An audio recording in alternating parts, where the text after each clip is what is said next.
શું તમે ક્યારે એવું સાંભળ્યું છે કે વિદ્યુત ભારને ગતિમાં લાવવાથી ચુંબકત્વ ઉત્પન્ન થાય છે?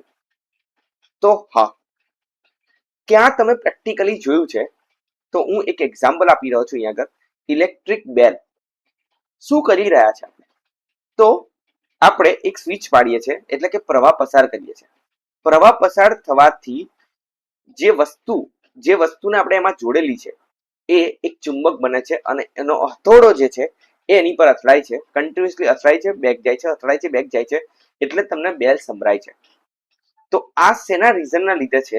તો વિદ્યુત ભાર ને આપણે ગતિમાં લાવીએ છીએ એટલે વિદ્યુત પ્રવાહ ઉત્પન્ન કરીએ છીએ અને વિદ્યુત પ્રવાહ ઉત્પન્ન થવાથી ચુંબકત્વ બને છે. તો આ જ એ ચેપ્ટરનું રહસ્ય છે. તો આપણે આ ચેપ્ટર ડિટેલમાં અહીંયા સમજવાના છે. જો આ ચેપ્ટરનો 1 શોર્ટ વિડીયો તમે જોઈ લીધો તો હું ગેરંટી આપું છું તમને કે standard 12th board exam, even GUJCET exam, even NEET અને ઇવન JEE એક્ઝામમાં થિયરીના રિલેટેડ આમાંથી કોઈ જ તમને પ્રોબ્લેમ લેવાનો નથી. તો આપણે સ્ટાર્ટ કરવા જઈ રહ્યા છે. મારું નામ છે જીનલ શાહ અને નોટબુક અને પેન નીકાળી દો. સ્ટાર્ટ કરીએ છીએ આપણે કે શું આપણે એક વાયરમાંથી વિદ્યુત પ્રવાહ પસાર કરીએ તો એની આજુબાજુના એરિયામાં ચુંબકત્વ અથવા તો ચુંબકીય ક્ષેત્ર શું ઉત્પન્ન થાય છે? તો આનો જવાબ આપવા માટે એક સાયન્ટિસ્ટ આવ્યા છે જેમનું નામ છે હેન્સ ક્રિસ્ટિયન ઓર્સ્ટેડ. તમને મેઇન નામ આનું યાદ હોવું જોઈએ, ઓર્સ્ટેડ. તો અહીં આગળ ઓર્સ્ટેડ બાબાએ શું પ્રયોગ કર્યો છે? તો ઓર્સ્ટેડે અહીંયા આગળ એક વાયર મૂક્યો અને અહીંયા આગળ એક હોકા યંત્ર મૂકી દીધું. હોકા યંત્ર શેના કામમાં આવે છે? દિશા બતાવવા માટે. તો અહીં આગળ સપોઝ માન લો કે આનું કોણ આવર્તન આવી રીતે હતું. પહેલા તો કશું નતું દેખાતું. હવે જ્યારે પણ એમને વાયરમાંથી વિદ્યુત પ્રવાહ પસાર કર્યો અને પછી એમને જોયું અહીંયા આગળ, તો આ કોણાવર્તન આવી રીતે દેખાયું. એનો મતલબ કે આ હોકા યંત્રમાં આવર્તન ક્યારે દેખાય? તો જ્યારે ચુંબકત્વ હોય ત્યારે. તો શું આ કિસ્સામાં અહીંયા ચુંબકત્વ હતું? ના, નહોતું. બટ અહીંયા આગળ આવર્તન દેખાયું, એનો મતલબ અહીંયા આગળ ચુંબકત્વ આવી ગયું. તો આપણે તો કશું એવું કઈ લાયા નહીં ચુંબકને કે એ ચુંબકત્વ આવે ને એ કોણાવર્તન દેખાડે. પણ અહીં આગળ આપણે એક વસ્તુ કરી છે, વાયરમાંથી એટલે તારમાંથી આપણે વિદ્યુત પ્રવાહને પસાર કરાયો છે. તો તારમાંથી જ્યારે વિદ્યુત પ્રવાહ પસાર થયો ત્યારે કોણાવર્તન જોવા મળ્યું છે. એનો મતલબ કે તારમાંથી જ્યારે પણ વિદ્યુત પ્રવાહ પસાર કરો એટલે એની આજુબાજુના એરિયામાં, આજુબાજુના વિસ્તારમાં આપણને ચુંબકત્વ જોવા મળે છે. હવે એમને બીજો પ્રયોગ શું કર્યો કે આ વિદ્યુત પ્રવાહની દિશા ઉલટાઈ દીધી. તો જ્યારે એમને વિદ્યુત પ્રવાહની દિશા ઉલટાઈ ને તો એમને બીજી વસ્તુ એ જોવા મળી કે આ કોણાવર્તન જે ચુંબકીય સોયનું જે કોણાવર્તન થયેલું હતું એ બીજી તરફ થઈ ગયું. તો એવું કેમ થયું? એનો મતલબ કે વિદ્યુત પ્રવાહની દિશા જો ઉલટાવવામાં આવે તો ચુંબકીય ક્ષેત્રની દિશા પણ ઉલટાઈ જાય છે. એનો મતલબ અહીંયા એક ફિક્સ થઈ ગયું કે વિદ્યુત પ્રવાહથી આપણે શું ઉત્પન્ન કરી શકાય છે? તો વિદ્યુત પ્રવાહથી આપણે ચુંબકીય ક્ષેત્ર ઉત્પન્ન કરી શકાય છે. એ જ ચેપ્ટર છે ગતિમાન વિદ્યુત ભારો અને ચુંબકત્વ. હવે ચુંબકત્વની જ્યારે પણ વાત કરવી હોય તમારે ત્યારે વાત આવે છે સૌથી પહેલી કે ચુંબકીય બળ. જેવી રીતે આપણે વિદ્યુતીય બળ ભણેલા એવી રીતે જ અહીંયા આવશે ચુંબકીય બળ. તમને જો વિદ્યુતીય બળ યાદ ના હોય તો હું તમને યાદ કરાવી દઉં અહીંયા આગળ કે Fe બરાબર સૂત્ર શું થશે? QE. અને આ બંને સદિશ રાશિ છે એટલે અહીંયા આગળ સદિશ કરવું જરૂરી બની જશે. આને કહેવાતું આપણે વિદ્યુતીય બળ. એવી જ રીતે અહીંયા આગળ ચુંબકીય બળ આવવાનું છે. તો ચુંબકીય બળ શેના પર આધાર રાખે છે? તો ચુંબકીય બળને આપણે પહેલા તો લખીશું Fm, કારણ કે મેગ્નેટિક ફોર્સ કહેવાય છે એટલે એને આપણે Fm લખીશું. તો QV ક્રોસ B આ એનું સૂત્ર બનવાનું છે. અહીંયા આગળ કોણે આપ્યું છે બધું આપણે રીઝન જાણીશું અહીંયા આગળ, અને કેવી રીતે આવ્યું છે પણ આપણે જોવાના છે અહીંયા આગળ. તો Fm બરાબર શું સૂત્ર થશે? Q into V cross B. Q into V cross B એટલે શું? તો QVB ક્રોસ નો મતલબ શું થશે? અહીંયા આગળ સાઇન થીટા આવવાનું છે. તો હવે કદાચ તમને કોઈ પૂછી લે કે Fm 0 ક્યારે થશે? તો એક તો વિદ્યુત બળ ના હોય ત્યારે, વિદ્યુતભાર ના હોય તો પિક્ચર આ જોવાની જરૂર જ નહીં પડવાની, કારણ કે આપણે વિદ્યુતભાર વડે જ આપણે આ વસ્તુ ઉત્પન્ન કરી રહ્યા છે. સપોઝ માન લો કે વેગ 0 થઈ જાય, એનો મતલબ કે વિદ્યુતભાર આપણો કેવો છે? સ્થિર છે. જો વિદ્યુતભાર સ્થિર હોય તો આપણને ચુંબકીય બળ મળવાનું નથી, ખાલી વિદ્યુતીય બળ જ મળવાનું છે એ વખતે. એટલે વિદ્યુતભાર જો સ્થિર હશે ત્યારે આ કામમાં આવવાનું નથી. બીજું, જો થીટા તમારો 0 ડિગ્રી અથવા તો 180 ડિગ્રી હશે ત્યારે પણ આપણું એફએમ કેટલું થઈ જશે? શૂન્ય થઈ જશે. અને ત્રીજું, ચુંબકીય ક્ષેત્ર તો આના લીધે જ મળે છે આપણને, એટલે બી નો મતલબ બનવાનો નથી. અહીંયા આગળ આ બે વસ્તુ તમારે યાદ રાખવાની છે કે જ્યારે બી 0 થશે અથવા તો થીટા 0 અથવા 180 ડિગ્રી થશે ત્યારે તમારું એફએમ કેટલું થઈ જશે? શૂન્ય થઈ જશે. એટલે ચુંબકીય બળ ઉત્પન્ન થવાનું નથી. ચુંબકીય બળ ઉત્પન્ન કરવાનો સૌથી મોટો રસ્તો એ છે કે વિદ્યુતભારને તમે ભગાવો, ગતિમાં લાવો. ગતિમાં લાવશો તો જ તમને ચુંબકીય બળ મળવાનું છે. તો નવો ટોપિક જે છે આપણો, અહીં આગળથી આપણો ટોપિક એકચ્યુઅલી સ્ટાર્ટ થઈ રહ્યો છે, જેનું નામ છે લોરેન્ટ્ઝ બળ. આ બળ લોરેન્ટ્ઝ, એમ્પિયર અને બીજા ઘણા બધા વૈજ્ઞાનિકોએ શોધેલું હતું. એમાં મેઇન ફાળો જે લોરેન્ટ્ઝ નામનો વૈજ્ઞાનિક હતો એમનો હતું, એટલે આને કહેવાય છે લોરેન્ટ્ઝ બળ. શું આપ્યું એમને કે કુલ બળ કેટલું થશે? તો એફ ઈ એટલે કે વિદ્યુતીય બળ પ્લસ એફ એમ. તો અહીં આગળ એફ ઈ એટલે શું? તો ક્યુ ઈ પ્લસ એફ એમ એટલે શું? તો ક્યુ ઇન્ટુ વી ક્રોસ બી. તો અહીં આગળથી આપણે ક્યુ ને કોમન કાઢ લઈએ એટલે તમારું થઈ જશે ઈ પ્લસ વી ક્રોસ બી, અને આ જ બળને કહીએ છીએ આપણે લોરેન્ટ્ઝ બળ. અહીં તમને આ સૂત્ર યાદ હોવું જોઈએ કે લોરેન્ટ્ઝ બળનું સૂત્ર કયું છે. આ એક વખત એમસીક્યુ માં પૂછાયેલો પ્રશ્ન છે કે નીચેનામાંથી લોરેન્ટ્ઝ બળનું સૂત્ર કયું છે? તો F is equal to q bracket E plus v cross B. તો આ યાદ હોવું જોઈએ તમને કે લોરેન્ટ્ઝ બળનું આ સૂત્ર છે. હવે વાત આવી કે બી. બી શું છે? તો બી જે છે એ ચુંબકીય ક્ષેત્ર છે. બી શું છે? તો ચુંબકીય ક્ષેત્ર. હવે એ મેઇન વસ્તુ છે કે ચુંબકીય ક્ષેત્રનો એકમ શું થશે? વાત તો ખબર છે કે ચુંબકીય ક્ષેત્ર એટલે શું? તો ચુંબકીય ક્ષેત્ર એટલે કે સમજો અહીંયા આગળ મેં એક ચુંબક મૂક્યું છે, નોર્થ સાઉથ ગજે ચુંબક મૂકેલો છે. અહીં આગળ એક ખીલ્લી મૂકી છે અને આ ખીલ્લીને આકર્ષે છે, તો આ એના ચુંબકીય ક્ષેત્રના એરિયામાં આવે છે. એ આપણે ડિટેલમાં ભણીશું. ચુંબકીય ક્ષેત્ર એટલે શું છે, ચુંબકીય ક્ષેત્ર રેખાની લાક્ષણિકતા શું છે, એ બધું આપણે ડિટેલમાં ભણીશું આના પછીના ચેપ્ટરમાં. તો મેઇન વસ્તુ આવી કે ચુંબકીય ક્ષેત્રનો એકમ શું બનશે? તો અહીંયા આગળ આપણું જે સૂત્ર છે F બરાબર ક્યુ વી સાઇન થીટા, ત્યાંથી આપણે ચુંબકીય ક્ષેત્રનો એકમ નીકાળવાના છે. તો બી બરાબર શું થશે? F ના છેદમાં ક્યુ વી. F એટલે શું? તો ન્યૂટન. ક્યુ એટલે વિદ્યુતભાર એટલે કુલમ, અને વી એટલે મીટર પર સેકન્ડ. એટલે આ એનો એકમ થઈ ગયો. કોણ? ચુંબકીય ક્ષેત્રનો. બીજો એકમ શું થશે? તો આ ચુંબકીય ક્ષેત્ર જેને શોધ્યું છે ને એમનું નામ આવવાનું છે ટેસ્લા. નિકોલા ટેસ્લા નામના વૈજ્ઞાનિક આ શોધેલું હતું, એટલે આપણે બીજું એકમ શું લખે છે એનો? ટેસ્લા. હવે વાત આવી એ કે પારિમાણિક સૂત્ર શું થશે? એક નવી રાશિ ભણી રહ્યા છે તો આપણે પારિમાણિક સૂત્ર પણ ભણવું પડશે. તો અહીંયા આગળ ન્યૂટનનું શું થશે? m1 l1 t-2. એ તો ફિક્સ જ છે, 11 - 2. t1 જે છે એ સમયનું આવી ગયું, સેકન્ડ એટલે t1. કુલમ એટલે a1 t1. જો પહેલું ચેપ્ટર તમે જોયું હશે તો તમને ઇઝીલી આવડી જશે આ. અને અહીં આગળ l1, બસ અહીં આગળથી l1 થી l1 ને કટ કરી દઈએ આપણે. t1 થી આ t1 પણ કટ થઈ જશે. એટલે ચુંબકીય ક્ષેત્રનું પારિમાણિક સૂત્ર તમારું આવ્યું છે m1, l તો છે જ નહીં એટલે l0, t-2 અને એ ઉપર જશે એટલે -1. તો આ તમારા ચુંબકીય ક્ષેત્રનું પારિમાણિક સૂત્ર છે. ઇમ્પોર્ટન્ટ છે અહીંયા આગળ, ધ્યાન આપજો અહીંયા આગળ કે ચુંબકીય ક્ષેત્રનું પારિમાણિક સૂત્ર પૂછાય છે, તો આટલું તમને આવડવું જોઈએ. હવે એ વાત આવી કે અહીંયા આગળ જો આપણે ડોટ કરીને લખીશું ને એનો મતલબ કે ચુંબકીય ક્ષેત્રની દિશા. ઇમ્પોર્ટન્ટ વસ્તુ છે અહીંયા આગળ, પૂછવાનું કોઈ નથી, પણ જેને ન્યુમેરિકલ સોલ્વ કરીશું, જ્યારે થિયરી આગળ ભણીશું ત્યારે તમને આ કામમાં આવવાનું છે. ચુંબકીય ક્ષેત્રની દિશા જો બહાર તરફ હશે તો એને આપણે આવી રીતે ડોટ કરીને દેખાડીશું અને જો આવું ક્રોસ કરશો એનો મતલબ કે ચુંબકીય ક્ષેત્રની દિશા કઈ તરફ હશે? તો અંદર તરફ હશે. હવે એટલું ધ્યાન રાખવાનું છે કે ડોટ હશે તો બહાર તરફ છે અને ક્રોસ એટલે એનો મતલબ અંદર તરફ છે. તો સ્ટાર્ટ કરવા જઈ રહ્યા છે એક ટોપિક આપણે અહીંયાથી, જે ટોપિક તમને પૂછાય છે એક્ઝામમાં એવી રીતનો ટોપિક આપણે સ્ટાર્ટ કરવા જઈ રહ્યા છે. ટોપિકનું નામ છે વિદ્યુત પ્રવાહ ધારિત તાર વડે ઉદ્ભવતું ચુંબકીય ક્ષેત્ર. ઓકે, એ ટોપિક છે. લખી દઈએ આગળ હેડિંગ આપણે, વિદ્યુત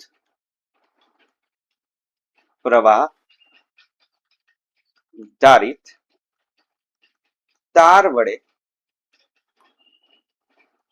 ઉદ્ભવતું કયું ક્ષેત્ર? સોરી, ચુંબકીય બળ. ટોપિકનું નામ છે વિદ્યુત પ્રવાહ ધારિત તાર વડે ઉદ્ભવતું ચુંબકીય બળ. સમજો અહીંયા આગળ એક તાર છે મારી પાસે, આઈ પ્રવાહ વહી રહ્યો છે. જો આઈ પ્રવાહ વહે તારમાં તો અહીં આગળ આજુબાજુમાં એની ચુંબકીય ક્ષેત્ર ઉત્પન્ન થવાનું છે. ચુંબકીય ક્ષેત્ર ઉત્પન્ન થાય તો એ કંઈક ને કંઈક તો બળ લગાડવાનું છે. તો એ ચુંબકીય બળ આપણે અહીંયા શોધવાના છે. સૂત્ર શું છે આપણી પાસે?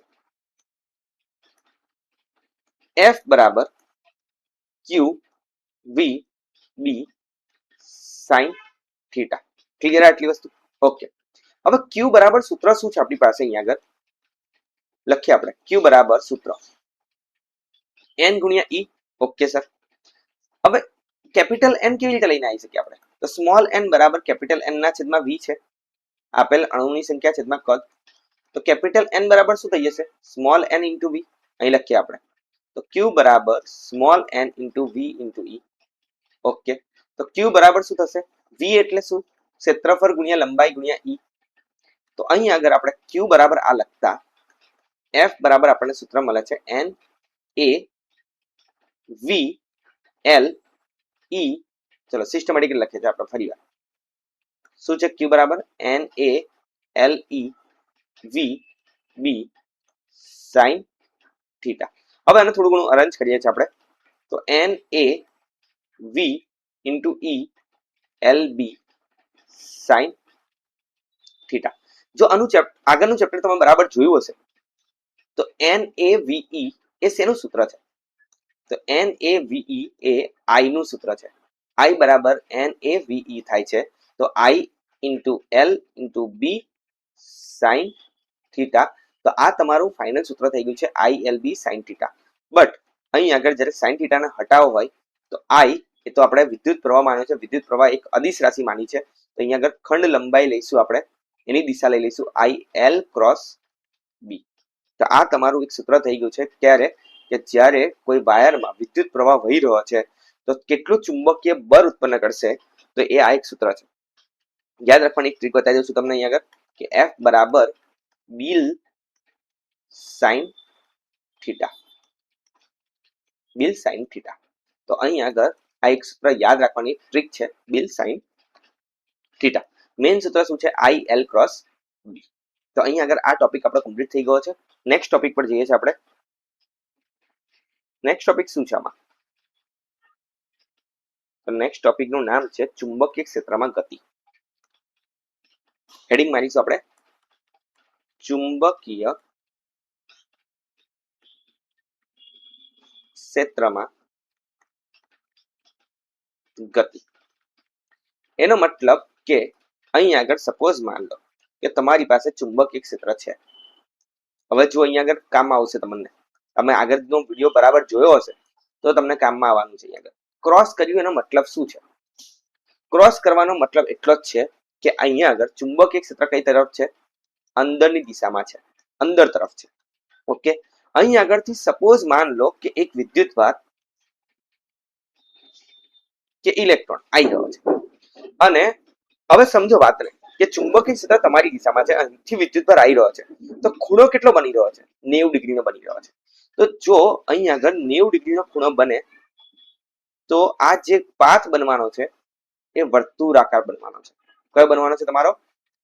આ જે વિદ્યુતભાર જ્યારે અંદર એન્ટર થશે ત્યારે એનો રસ્તો બનશે, જે ગતિમાર્ગ બનવાનો છે એ કયો બનશે? તો એ વર્તુળાકાર બનવાનું છે. વર્તુળાકાર હશે તો એની ત્રિજ્યા હોવાની છે. અહીંયા આગળ ક્યારે વર્તુળાકાર બનશે આપણે અહીંયા લખી દઈએ છીએ કે જ્યારે v એટલે એનો વેગ ચુંબકીય ક્ષેત્રને આ લખવું પડશે તમારે, ચુંબકીય ક્ષેત્રને લંબ રૂપે ગતિ કરતો હોય તો તેનો માર્ગ, તેનો ગતિમાર્ગ કેવો થશે?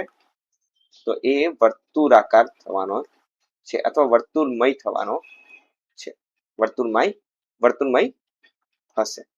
હવે વર્તુળમય કોઈ ગતિમાર્ગ છે તો એની ત્રિજ્યા હોવાની છે. પરંતુ સપોઝ ચાલો એક બીજું રીઝન બી લઈ લઈએ આપણે. કદાચ માન લો કે અહીં આગળ ચુંબકીય ક્ષેત્ર આ રીતે છે અને એ ખૂણો 90 ડિગ્રી નથી બનતો, એટલે લંબ રૂપે ગતિ નથી કરતું, તો શું થશે? લંબ રૂપે ગતિ નથી કરતું એટલે આવી રીતે કોઈ વિદ્યુતભાર જઈ રહ્યો છે તો એનો માર્ગ જે છે એ તમને આવી રીતે મળવાનો છે કે જેને કહેવાય છે હેલિકલ. એટલે અહીંયા લખવું હોય તો લખી શકો છો તમે કે જો વી એ બી ને લંબ રૂપે ન હોય તો તે કેવા માર્ગે ગતિ કરશે? તો હેલિકલ માર્ગે ગતિ કરશે. આ તમને ખબર હોવી જોઈએ કે હેલિકલ ક્યારે બનશે અને વર્તુળાકાર ક્યારે બનશે. જ્યારે વર્તુળાકાર હતું ત્યારે આપણે આર શોધવો પડશે, એની કોણીય ઝડપ કેટલી છે એ શોધવી પડશે. એટલે કઈ કઈ વસ્તુ શોધવી પડશે આપણે? જો કઈ કઈ તો આર, પહેલું તો ત્રિજ્યા એની કેટલી બનશે, બીજું ઓમેગા કેટલું થશે, ત્રીજું આવૃત્તિ કેટલી થશે અને ચોથું આવર્તકાળ એનો કેટલો થશે એ આપણે અહીંયા શોધવાના છે. જ્યારે પણ કોઈ વસ્તુ વર્તુળાકાર ગતિ કરે તો અહીંયા આગળ બે બળ લાગવાના છે. એક તો ચુંબકીય ક્ષેત્રમાં ગતિ કરે છે એટલે F બરાબર Q VB sin થીટા, પહેલું સૂત્ર. અહીં આગળ આપણે થીટા કેટલો માની લીધો છે? 90 ડિગ્રી, કારણ કે 90 ડિગ્રી હશે ત્યારે જ તો વર્તુળાકાર ગતિ કરે છે.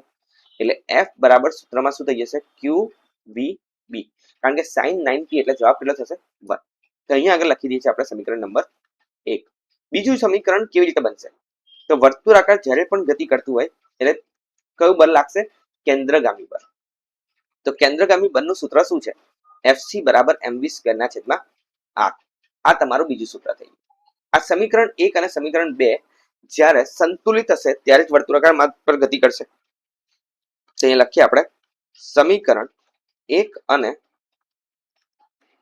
સમીકરણ 2 ને શું કરવાના છે? આપણે સરખાવવાના છે, એટલે સરખાવતા. તો અહીં આગળ સરખાવીએ તો mv² ના છેદમાં r બરાબર QVB. અહીં v એક v થી એક v કટ આઉટ થઈ જશે એટલે જે બચ્યું છે એ લખીશું આપણે કે mv ના છેદમાં r બરાબર QB. અહીં આપણે r જ્યારે જોઈતું હોય તો r બરાબર શું લખીશું? તો r ઉપર જતો રહેશે એટલે QB નીચે આવી જશે, તો mv ના છેદમાં QB. તો અહીં આગળ આપણું સમીકરણ મળી ગયું છે કે r શોધવો હોય તમારે તો કઈ કઈ વસ્તુની જરૂર પડશે? તમને દરની જરૂર પડશે, વેગની જરૂર પડશે, વિદ્યુતભારની જરૂર પડશે અને ચુંબકીય ક્ષેત્રની જરૂર પડશે. આ કિંમત આપી હશે અને તમને પૂછ્યું હશે કે r શોધો. r તો મળી ગયો છે. બીજી વસ્તુ આવી v શોધવું હોય તો સર, તો v બરાબર શું થશે? QBR ના છેદમાં m. અહીં આગળ v નું સૂત્ર પણ તમને મળી ગયું છે. હવે સપોઝ આ ઓમેગા શોધવું હોય, ત્રીજી વસ્તુ આપણે શું શોધવાના હતા આમાંથી? તો ઓમેગા શોધવાના હતા. તો ઓમેગા શોધવું હોય તો કેવી રીતે શોધાશે? તો જ્યારે પણ તમારે ઓમેગા શોધવો હશે તો v બરાબર તમે 11માં ભણ્યા હશો કે ઓમેગા ગુણ્યા r થાય છે. તો ઓમેગા ગુણ્યા r બરાબર v બરાબર આપણું સૂત્ર જે આવ્યું છે લખીશું QBR ના છેદમાં m. જો લિંક છે આખું QBR ના છેદમાં m. એક r થી એક r કટ થઈ ગયો માટે ઓમેગા બરાબર તમારું સૂત્ર આવી ગયું QB ના છેદમાં m. તો જ્યારે પણ તમારે કોણીય ઝડપ શોધવી હોય ત્યારે, કોણીય વેગ શોધવો હોય ત્યારે તમારે આ સૂત્ર યુઝ કરવાનું રહેશે. ઓમેગા બરાબર QB ના છેદમાં m. હવે f શોધવો હોય આવૃત્તિ, તો ઓમેગા બરાબર આવૃત્તિનું સૂત્ર શું છે? 2πf. તો 2πf બરાબર QB ના છેદમાં m થશે. માટે f બરાબર સૂત્ર શું થઈ જશે? QB ના છેદમાં 2πm. તો અહીં આગળ તમને f નું પણ સૂત્ર મળી ગયું છે, આવૃત્તિનું સૂત્ર પણ મળી ગયું છે. હવે લાસ્ટ બાકી બચ્યું છે આપણું આવર્તકાળનું. તો તો એફ બરાબર તમને બધાને ખબર હશે કે 1/t થાય, અથવા તો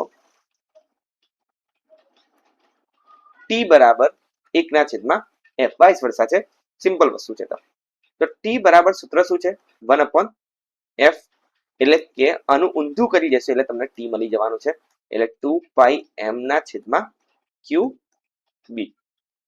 તો અહીં આગળ તમને ખબર પડવી જોઈએ કે આ લિંક છે આખું, કે જો પહેલા તમારાથી આર નીકળ્યો તો વી આવશે, વી નીકળશે તો ઓમેગા આવશે, ઓમેગા આવશે તો એફ આવશે, અને એફ આવ્યો એટલે તમારો આવર્તકાળ આવી જવાનો છે. તો આ ક્યારે વાત થઈ બધી? વર્તુળાકાર માર્ગ પર ગતિ કરશે ત્યારે. પરંતુ માન લો કે જ્યારે એ 90 ડિગ્રી નથી, લંબ રૂપે ગતિ નથી કરતો, તો શું થશે? તો અહીંયા આગળ હેલિકલ પાથ બનશે, અને આ જ્યારે એક કમ્પ્લીટ સર્કલ પૂરું કરે છે અહીંયા આગળ થી લઈને અહીંયા આગળ સુધીનું, તો આ અંતરને કહેવાય છે આપણે પીચ અથવા તો પેચ. હવે પેચને આપણે પી વડે દર્શાવીએ છીએ. આમાં કયો વેગનો ઘટક જવાબદાર છે? તો વી સમાંતર જવાબદાર છે. અહીં સપોઝ જોશો તમે તો બે ઘટકો દેખાય છે આપણને. એક ઘટક આમ ધક્કો મારે છે અને બીજો ઘટક આપણો અહીં આગળ લંબ રૂપે, એટલે કે આ રીતનો અહીં આગળ દોરી શકીએ છીએ આપણે. તો જે લંબ રૂપનો વેગનો ઘટક છે ને, એ તો શું કરશે? એને વર્તુળાકાર ફેરવે છે. પણ આ જે હેલિકલ બનાવે છે એ કોણ બનાવી રહ્યો છે? તો વી સમાંતર ગુણ્યા જો આવર્તકાર કરીશું તો આપણને મળી જશે પેચનું સૂત્ર. તો પેચ બરાબર શું થશે સૂત્રમાં? વી સમાંતર શું છે? વી સમાંતર તો વી સમાંતર જ છે. ટી શું છે? 2πm/QB. તો અહીંયા લખીશું આપણે વી સમાંતર અને 2πm/QB. પેચ એટલે શું? તો અહીં આગળ એક પ્રોપર વ્યાખ્યા જોઈ લઈએ આપણે, જે લખવી હોય એ, કે એક પરિભ્રમણ દરમિયાન ચુંબકીય ક્ષેત્રની દિશામાં કાપેલા અંતરને આપણે શું કહેવાય છે? એક પરિભ્રમણ દરમિયાન ચુંબકીય ક્ષેત્રની દિશામાં કાપેલ અંતરને શું કહેવાય છે? પેચ કહેવાય છે. તમે એક પ્રોપર વ્યાખ્યા લખી દેજો, તમારી બુકમાં આપેલી છે એ રીતે તમારે લખવાની રહેશે. બાકી અધરવાઇઝ જરૂરી નથી આ ટોપિક. તમારે આ ફોર્મ્યુલાસ આવડવી જોઈએ. જેટલી પણ આપણે સૂત્ર ભણ્યા કે આર બરાબર શું સૂત્ર થયું? MB/QB. વી બરાબર શું થયું? તો QBR/M. ઓમેગા બરાબર શું થયું? QB/M. એફ બરાબર શું થયું? QB/2πm. અને આવર્તકાળનું સૂત્ર શું થયું? 2πm/QB. તો અહીં આગળ આપણો આ ટોપિક કમ્પ્લીટ થઈ ગયો છે, ચુંબકીય ક્ષેત્રમાં ગતિવાળો. નેક્સ્ટ ટોપિક છે વિદ્યુત પ્રવાહ ખંડના કારણે મળતું ચુંબકીય ક્ષેત્ર. લખીએ છે ટોપિકનું નામ આપણે, વિદ્યુત પ્રવાહ ખંડના કારણે મળતું ચુંબકીય ક્ષેત્ર. આ જેમને શોધેલું ને એમનું નામ આવવાનું છે અને એમનો નિયમ કહેવાય છે એને, એટલે અહીંયા લખી દઈએ આપણે, બાયો સાવર્ટનો નિયમ. એમને શું કર્યું છે આપણે અહીંયા સમજીએ છીએ વાતને. એમને શું કીધું કે એક વાયર છે મારી પાસે, વાયર ડ્રો કરી દઈએ આપણે.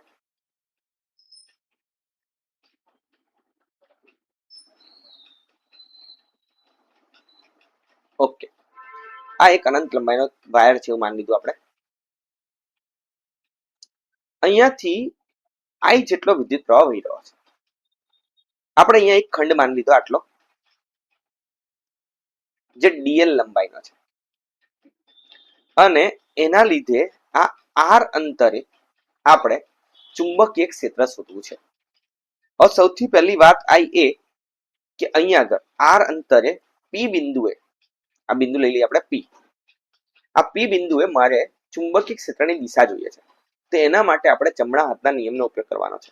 તો જો આને વિદ્યુત પ્રવાહની દિશામાં ગોઠવવાનો છે, અંગૂઠાને, તો વિદ્યુત પ્રવાહની દિશામાં ગોઠવી દીધો. હવે એ આર અંતરે પી બિંદુ સુધી તમે પહોંચો, તો આ જે તમારી તરફ આવી રહ્યું છે, અને જ્યારે તમારી તરફ આવી રહ્યું છે એટલે અંદર તરફ જઈ રહ્યું છે, એનો મતલબ કે આપણે અહીંયા આગળ શું લખીશું? ક્રોસની સાઇન કરીશું. અહીંયા આગળ જે ક્રોસની સાઇન છે એ ઇમ્પોર્ટન્ટ છે. અને અહીંયા લખી દઈશું આપણે ડીબી, કારણ કે ખંડના લીધે આપણે કરી રહ્યા છે વાતને, એટલે આપણે અહીંયા શું લખીશું? ડીબી. તો આટલી વસ્તુ તમને ખબર પડી ગઈ હશે, અને આને કહેવાય છે વિદ્યુત પ્રવાહ ખંડ.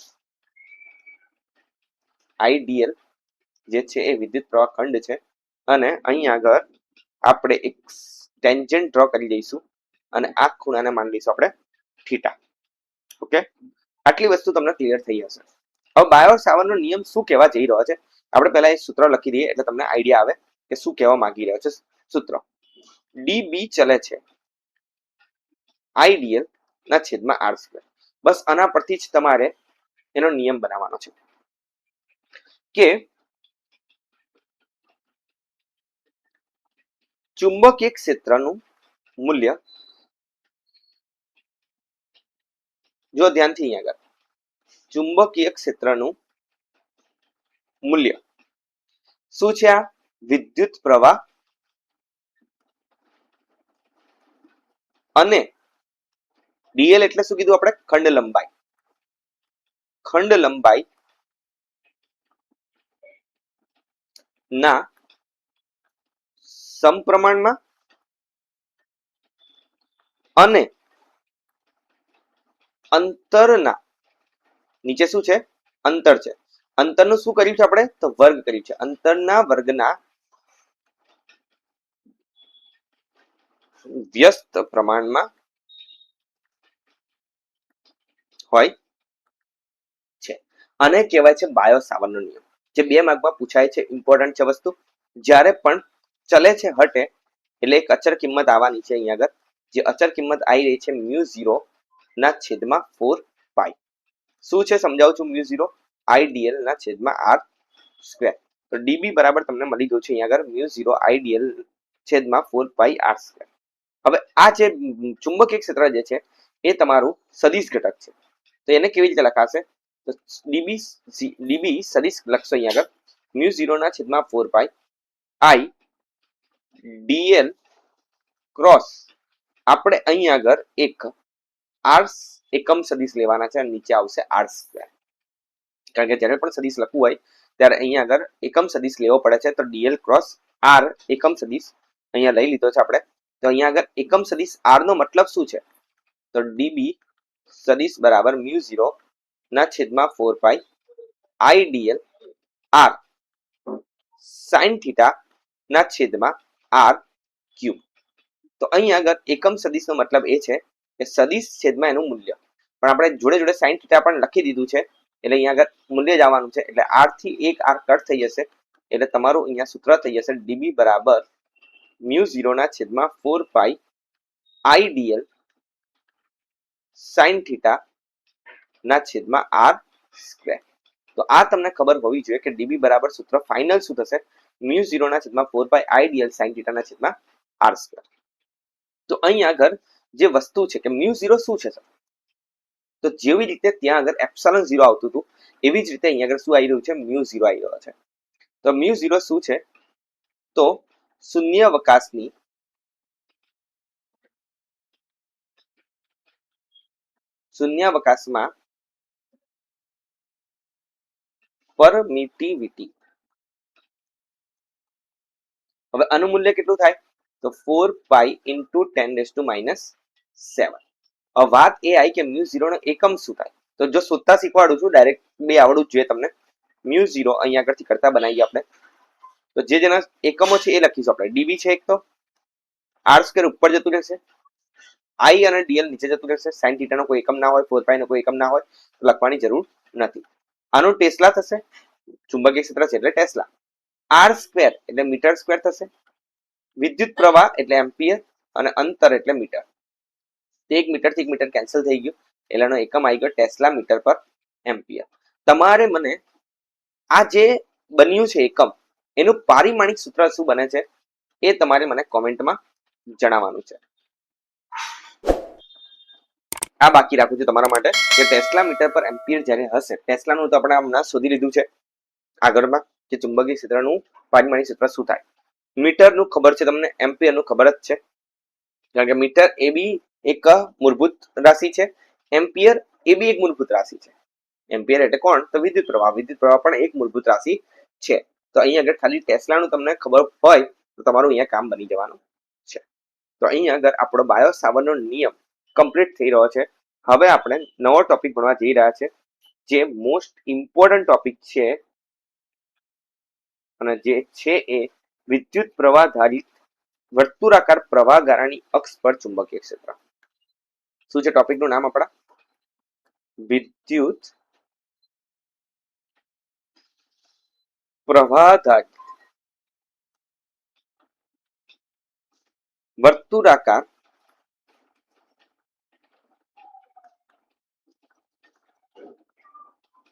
પ્રવાહ ગાળાની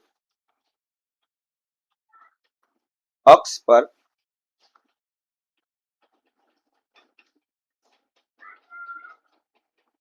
ચુંબકીય ક્ષેત્ર. ચલો સમજીએ વાતને. શું કહેવા જઈ રહ્યો છે આ ટોપિક આપણને? કે સપોઝ માન લો તમારી પાસે એક આવી રીતે એક વાયર છે જે વર્તુળાકાર છે. એમાંથી સપોઝ માન લો કે આપણે એવું વિચારીએ છીએ કે અહીંયા આગળ વિદ્યુત પ્રવાહ આવી રીતે આવી વહી રહ્યો છે. કેન્દ્રથી થોડીક સ્ટ્રેટ લાઈન ડ્રો કરી લઈએ આપણે. કેન્દ્રથી કેટલા અંતરે આપણે લઈ લઈએ? આગળ x અંતરે આ બિંદુએ, એટલે આ બિંદુનું નામ આપી દઈએ આપણે P બિંદુએ.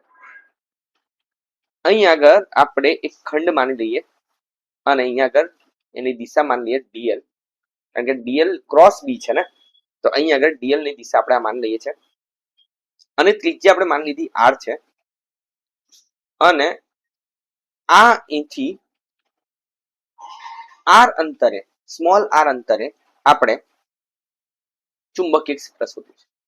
તો સૌથી પહેલી વાત એ આવી કે આ વિદ્યુત પ્રવાહના લીધે આ P બિંદુએ ચુંબકીય ક્ષેત્રની દિશા આ dl ખંડના લીધે કઈ તરફ થશે? તો અહીંયા જો તમે આ થંબનો યુઝ કરશો, આવી રીતે છે જે શીખવાડ્યું છે એ પ્રમાણેનો યુઝ કરશો, તો આ જે છે એ તમારું આ સાઈડ જવાનું છે અહીંયા આગળ.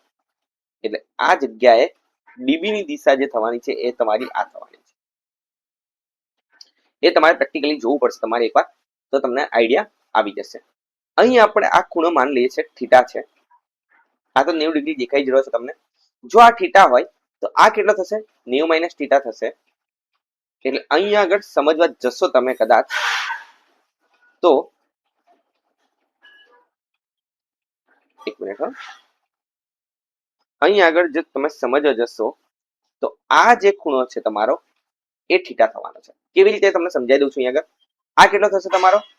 90 માઇનસ થીટા. જો આ 90 માઇનસ થીટા થાય તો આ કેટલો થશે? થીટા થશે. જો આ થીટા થાય તો આ પાછો તમારો 90 માઇનસ થીટા થઈ જશે, અને આ 90 માઇનસ થીટા થાય તો આ થીટા થવાનો છે. જ્યાં થીટા બને ત્યાં તમારો કોસ થીટા વાળો ઘટક આવવાનો છે, અને જ્યાં થીટા નથી બન્યો ત્યાં તમારો સાઇન થીટા વાળો ઘટક આવવાનો છે. આકૃતિ મોસ્ટ ઇમ્પોર્ટન્ટ છે. આગળ સમજો વાત કે એક આપણે વિદ્યુત પ્રવાહ ધારિત વર્તુળાકાર વસ્તુ લીધી છે જેની ત્રિજ્યા કેપિટલ R છે. કેન્દ્રથી અહીંયા આગળ C લખી દઈએ આપણે, કેન્દ્રથી x અંતરે P બિંદુએ આપણે ચુંબકીય ક્ષેત્ર શોધવું છે. તો દિશા તો લઈ લીધી આપણે અહીંયા આગળ. હવે સપોઝ માન લો કે આ આપણે ઉપરવાળા dl માટે લીધું છે, એવી જ રીતે અહીંયા નીચે પણ હશે જે વસ્તુ. એના માટે બધું જ ઓપોઝિટ થવાનું છે. અહીંયા આગળ db આવી રીતે થવાનું છે. આ તમારો db sin થીટા બનવાનું છે, અને અહીં આગળ db cos થીટા બનવાનું છે, કારણ કે આ થીટા બનવાનો છે અહીંયા આગળ પાછો.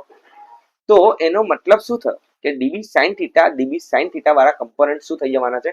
કેન્સલ આઉટ થઈ જવાના છે. આ વસ્તુ અહીંયા સમજવાની હતી. આપણે લખીશું એટલે તમને ખબર પડવાની છે, પણ આ મેં સમજાવી દીધું તમને કે db sin થીટા કેવી રીતે કેન્સલ થવાનું છે. તમારે આ જે પિંક કલર થી યુઝ કર્યું છે એ તમારે લખવાની જરૂર હોતી નથી. તો હવે લખવાનું આપણે સ્ટાર્ટ કરી રહ્યા છે. કેવી રીતે લખી રહ્યા છે ધ્યાનથી જોજો. db બરાબર બાયો સાવરનો નિયમ શું કહેવા જઈ રહ્યો છે?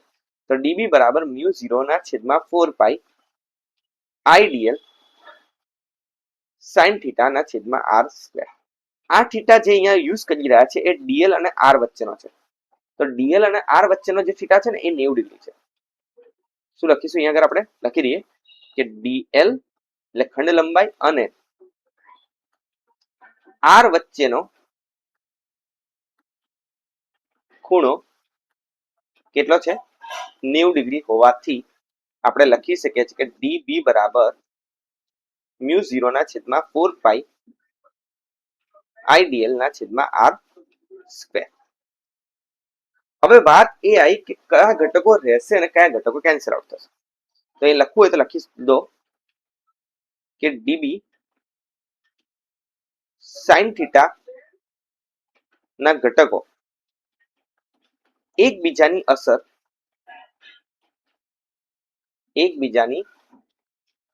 અસર નાબૂદ કરશે.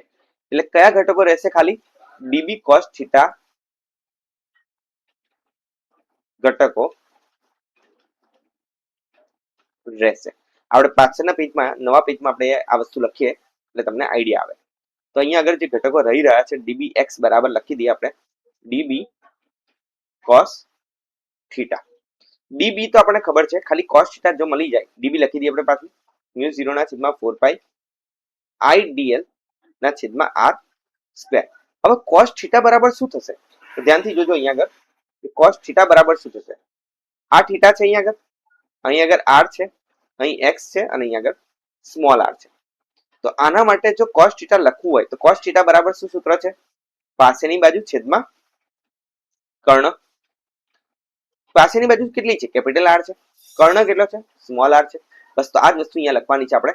એ લખી દઈએ અહીંયા આગળ. શું થશે અહીંયા આગળ? મ્યુ 0 ના છેદમાં 4 પાઈ એ લખી દઈએ કોસ થીટા આઈડીએલ ના છેદમાં આર સ્ક્વેર ગુણ્યા કેપિટલ આર ના છેદમાં આર. કારણ કે કોસ થીટા બરાબર શું થશે? કેપિટલ આર ના છેદમાં સ્મોલ આર. તો અહીં આગળ સૂત્ર તમારું ફાઇનલ બની ગયું છે કે ડીબી એક્સ બરાબર મ્યુ 0 ના છેદમાં 4 પાઈ આઈડીએલ કેપિટલ આર ના છેદમાં આર ક્યુબ. હવે આર નો ઘન કેવી રીતે મળશે? આર ક્યુબ એટલે ઘન કેવી રીતે મળશે? તો અહીં આગળ ધ્યાનથી જોશો તો આર સ્ક્વેર બરાબર આપણે લખી શકીએ છીએ. આ બીજી પેનથી લખીએ તો તમને આઈડિયા આવે કે આ લખવાની જરૂર નથી, ખાલી આપણને હિન્ટ માટે લખીએ છીએ આપણે. આર સ્ક્વેર બરાબર capital R square plus x square થવાનું છે. અહીં અગર આર લખવો હોય તો શું લખી શકીએ આપણે? બંને બાજુ વર્ગમૂળ લેતા, એટલે r square plus x square નું વર્ગમૂળ થઈ જશે.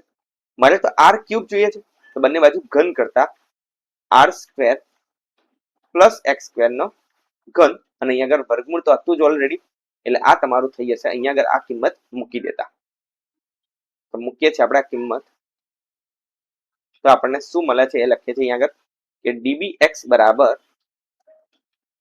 મ્યુ 0 ના છેદમાં 4 પાઈ, આ પાછું વ્હાઈટ યુઝ કરી લઈએ આપણે, ડીબી એક્સ બરાબર મ્યુ 0 ના છેદમાં 4 પાઈ આઈડીએલ ના છેદમાં, સોરી અહીંયા આગળ કેપિટલ આર રહી ગયો છે, આર ક્યુબ એટલે અહીંયા લખીશું R square plus x square નો ઘાત 3/4. અહીં ડીબી એક્સ જ્યાં ત્યાં લખો છો તમે, અહીં આગળ જો સદિશ કરી લેશો એ લખવું હોય તો લખી શકો છો i cap i cap i cap i cap એટલા માટે લખી રહ્યા છે આપણે કે કારણ કે ખાલી આપણને આ જ ઘટકો મળવાના છે અને એ ઘટકોની દિશા કઈ છે તો એક્સ દિશામાં છે અને બી પ્લસ એક્સ દિશામાં છે, એટલે આપણે આઈ કેપ લખી શકીએ છીએ. તો અહીંયા આગળ આપણને આ સૂત્ર મળી ગયું છે કે ડીબી એક્સ બરાબર શું સૂત્ર મળ્યું આપણને? આખા ઘટકનું સૂત્ર મળી ગયું છે ડીબી એક્સ બરાબર. પણ જ્યારે આખું ચુંબકીય ક્ષેત્ર જોઈતું હોય, આપણે તો આટલું તો ખાલી આના માટે જ જોયું છે, આટલા જ ખંડ માટેની વાત કરી છે અહીંયા. પણ આપણને આખું જોઈતું હોય તો આખા વાયરની વાત કરવી પડશે આપણે. તો આખો વાયર એટલે શું? તો અહીંયા આગળ આપણે બંને બાજુ સંકલન લેતા, અહીંયા આગળ બી સંકલન લઈ લઈશું. તો અહીંયા શું રહ્યું છે? મ્યુ 0 ના છેદમાં 4 પાઈ આઈડીએલ કેપિટલ આર ના છેદમાં r square plus x square ની ઘાત 3/4 આઈ કેપ. અહીં સમજશો તો સિમ્પલ વસ્તુ દેખાય છે કે ટોટલ બી મળી જવાનું છે આપણને. મ્યુ 0 અચળ કિંમત બહાર કાઢ લો, 4 પાઈ અચળ કિંમત બહાર કાઢ લો, આઈ બદલવાનો નથી આપણે બહાર કાઢ લો, કેપિટલ આર જે છે એ એની ત્રિજ્યા છે એ પણ બદલાવાની નથી, એ પણ બહાર કાઢ લો. કેપિટલ આર સ્ક્વેર બદલાવાનું નથી, અંતર આપણે બદલવાના નથી, એટલે આ બધી વસ્તુ કોમન છે એ બહાર કાઢી લીધું. ખાલી બદલાય શું છે? ડીએલ બદલાય છે. તો ટોટલ ડીએલ કેટલું છે આપણું? તો ટોટલ ડીએલ અહીં આગળ જે આપણું થાય છે એ સમજીએ વાતને, આટલું લખી દઈએ પહેલા આપણે. ટોટલ ડીએલ જે થાય છે, ટોટલ ડીએલ એનો મતલબ શું? આખી લંબાઈ કેટલી થાય છે? તો આ વર્તુળના શું કહેવાય? આને તો વર્તુળનો પરિઘ કહેવાય. અને વર્તુળના પરિઘ બરાબર સૂત્ર શું છે? તો 2 પાઈ કેપિટલ આર. અહીં આગળ જે કટ થતું હશે એ કટ કરીશું, આપણે કેન્સલ આઉટ કરીશું. પાઈ થી આ પાઈ કેન્સલ થઈ જશે.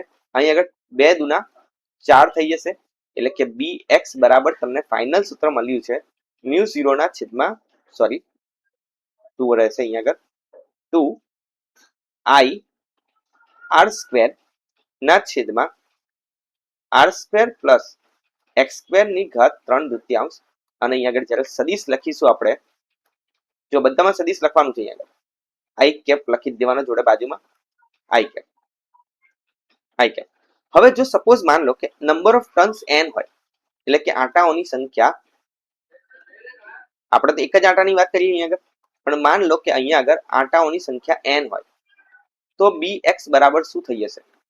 તો અહીં આગળ n વડે ગુણી નાખવાનું છે mu 0 n I r square છેદમાં 2 ગુણ્યા r square plus x square ની ઘાત 3/2 આઈ કેપ. તો અહીં આગળ આ ફાઇનલ સૂત્ર છે તમારું, તમને યાદ હોવું જોઈએ આ સૂત્ર. તો મ્યુ 0 ni આર સ્ક્વેર છેદમાં 2 r square plus x square raise to 3/2 ની ઘાત 3/2. બટ અહીંયા આગળ સપોઝ માનો કોઈ તમે એવું કીધું હોય કે આ જે વર્તુળાકાર માર્ગ છે, વર્તુળાકાર વસ્તુ છે, એના કેન્દ્ર પર ચુંબકીય ક્ષેત્ર શોધો. તો જ્યારે અહીં આગળ એક્સ પર શોધેલું હતું, હવે એ એક્સ અંતર કેટલું થઈ જશે? તો 0 થઈ જશે. ત્યારે તો ચુંબકીય ક્ષેત્ર કઈ શોધવાનું આવશે? કેન્દ્ર પર. એનો મતલબ કે જ્યારે એક્સ 0 થઈ જશે ત્યારે ચુંબકીય ક્ષેત્ર શોધવાનું છે. એટલે બીસી લખીએ અહીંયા આગળ આપણે સેન્ટર પર, એટલે કેન્દ્ર પર. બીસી બરાબર મ્યુ 0 તો મ્યુ 0 જ રહેવાનું છે, 4 પાઈ જ રહેવાનું છે, N I capital R square B એનું એ જ રહેવાનું છે. અહીં આગળ ધ્યાનથી જોશો તો આર સ્ક્વેર ની ઘાત 3/2 થવાની છે, કારણ કે એક્સ 0 થઈ ગયું એટલે ડાયરેક્ટ આર સ્ક્વેર ની ઘાત 3/2 થઈ. અહીં આગળ 2 થી 2 કટ આઉટ થઈ ગયા, એટલે અહીં આગળ શું રહ્યું હવે? તો બી સી બરાબર mu 0 n I r square છેદમાં, સોરી અહીંયા 4 પાઈ નહોતું, અહીં કેટલું હતું એકવાર જોઈ લઈએ આપણે, 2 હતું. ઓકે, અહીં આગળ શું આવશે? 2. તો 2 આર નો ઘન. આર સ્ક્વેર થી આર સ્ક્વેર કટ આઉટ થઈ જશે, એટલે આપણને ફાઇનલ સૂત્ર જ્યારે કેન્દ્ર પર ચુંબકીય ક્ષેત્ર પૂછ્યું હોય તો સૂત્ર શું બની જશે? મ્યુ 0 એન આઈ છેદમાં 2 આર. તો આ તમારા કેન્દ્રનું સૂત્ર થઈ ગયું છે.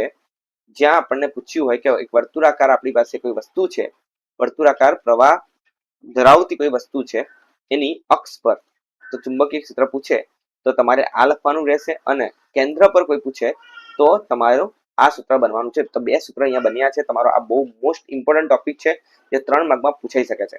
તો તમારે અહીંયા આપણો એક મોસ્ટ ઇમ્પોર્ટન્ટ ટોપિક જે કમ્પ્લીટ થઈ ગયો છે.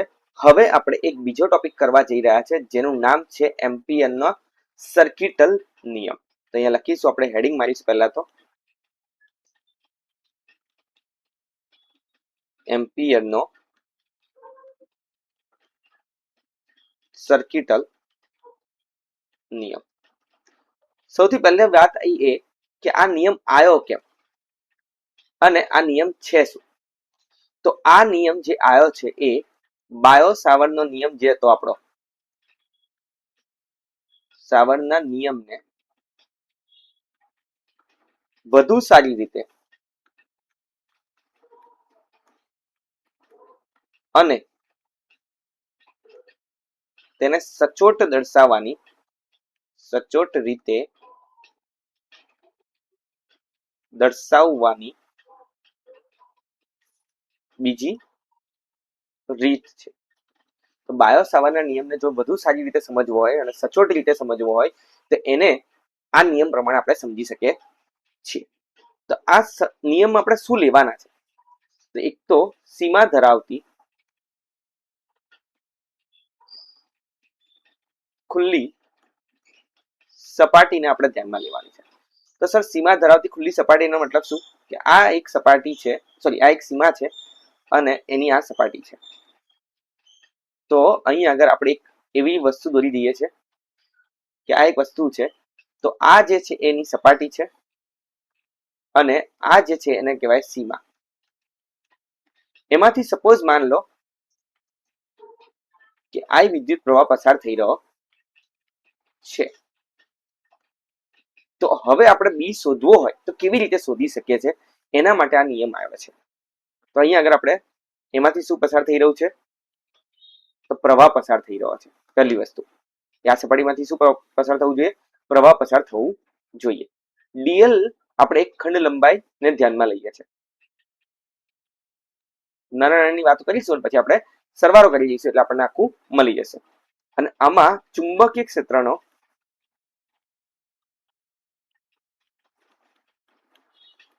સ્પર્શીય ઘટક લઈશું. કયો ઘટક લઈશું? અહીંયા આગળ આપણે સ્પર્શીય ઘટક, એટલે આપણે એને દર્શાવીશું બીટી વડે. કારણ કે સ્પર્શીય એટલે સ્પર્શકને આપણે કહીએ છીએ ટેન્જન્ટ, એટલે બીટી વડે દર્શાવ્યું છે. હવે આ નિયમને આપણે પાછળ સમજીએ. પહેલા આપણે એ નિયમ લખી દઈએ, એટલે એનું સૂત્ર બનાવી દઈએ કે શું કહે છે સૂત્ર? બી ડોટ ડીએલ બરાબર μ0 I. અહીં ડોટ છે એટલું ધ્યાન રાખજો, કારણ કે બે જો સદીશોનો ગુણાકાર કરતો આપણને અદિશ મળતો હોય તો વચ્ચે કયો ગુણાકાર આવે? ડોટ ગુણાકાર આવે. હવે આને લખવાની ટ્રીક શું છે? નિયમ લખવા જઈ રહ્યા છે આપણે કે કયા સપાટી માટે આ વાત કરી રહ્યા છે આપણે? તો બંધ સપાટી માટે. અહીં લખીશું કોઈ પણ કેવી સપાટી? બંધ સપાટી માટે. કોઈ પણ કેવી સપાટી હોવી જોઈએ? બંધ સપાટી હોવી જોઈએ. એના માટે જ આ વેલિડ છે. કોઈ પણ બંધ સપાટી માટે શું લીધું છે આપણે? ચુંબકીય ક્ષેત્ર અને બીજું શું લીધું છે આપણે? ખંડ લંબાઈ લીધી છે. ખંડ લંબાઈ ડીએલ નો કયો ગુણાકાર લીધો છે આપણે? ડોટ ગુણાકાર નું સંકલન. પછી શું કર્યું આપણે? એનું સંકલન કર્યું, કારણ કે આપણને તો આખું જોઈતું હતું. તો ડોટ ગુણાકારનું સંકલન એ શૂન્યાવકાશની, આ શું છે? શૂન્યાવકાશની પરમિટિવિટી. અહીં લખીશું શૂન્યાવકાશની પરમિટિવિટી μ0 અને બીજું શું છે? વિદ્યુત પ્રવાહ. તો અહીંયા લખીશું વિદ્યુત પ્રવાહ I ના ગુણાકાર બરાબર હોય છે. તો અહીંયા આગળ આપણે જે લૂપ લીધું છે ને, એ લૂપ લેવા માટે 3 કન્ડિશન છે. તો એમ્પિરિયન લૂપ કહેવાય એને. તો એમ્પિરિયન લૂપ લેવા માટે પહેલી વસ્તુ, પહેલી કન્ડિશન શું છે? કે બી જે છે એ આ ગારાને સ્પર્શતું હોય અને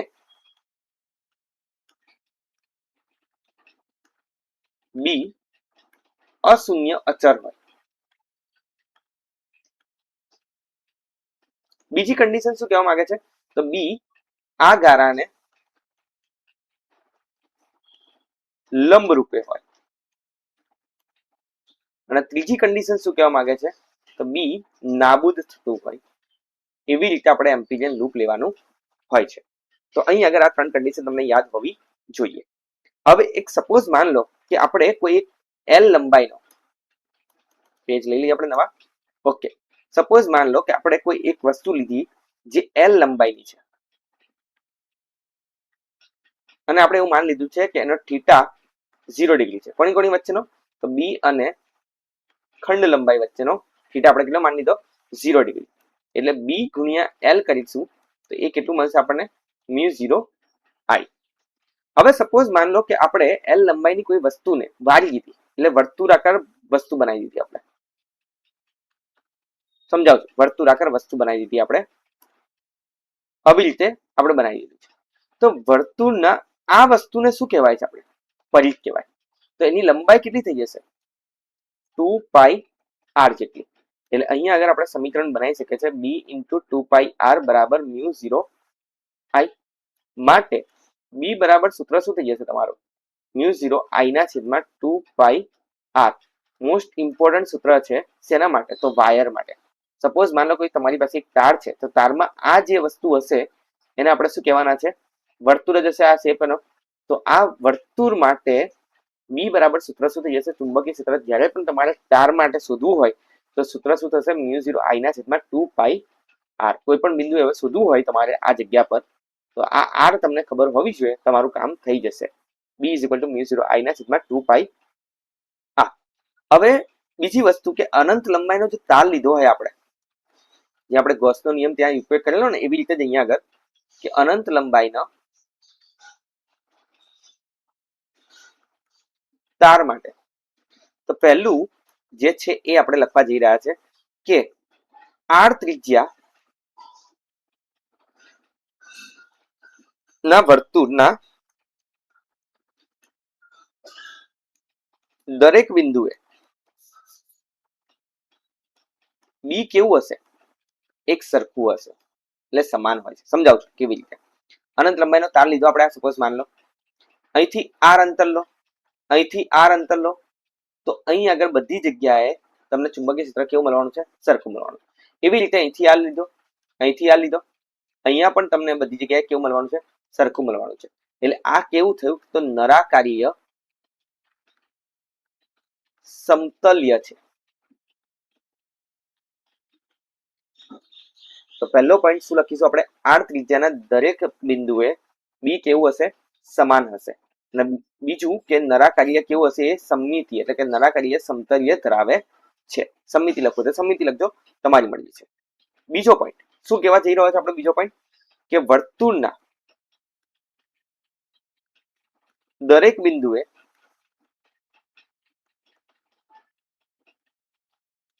ચુંબકીય ક્ષેત્ર કેવું હોવું જોઈએ આપણે પહેલા જ વાત કરી છે ચુંબકીય ક્ષેત્ર કેવું હોવું જોઈએ સ્પર્શીય એટલે સ્પર્શકની દિશામાં સ્પર્શકની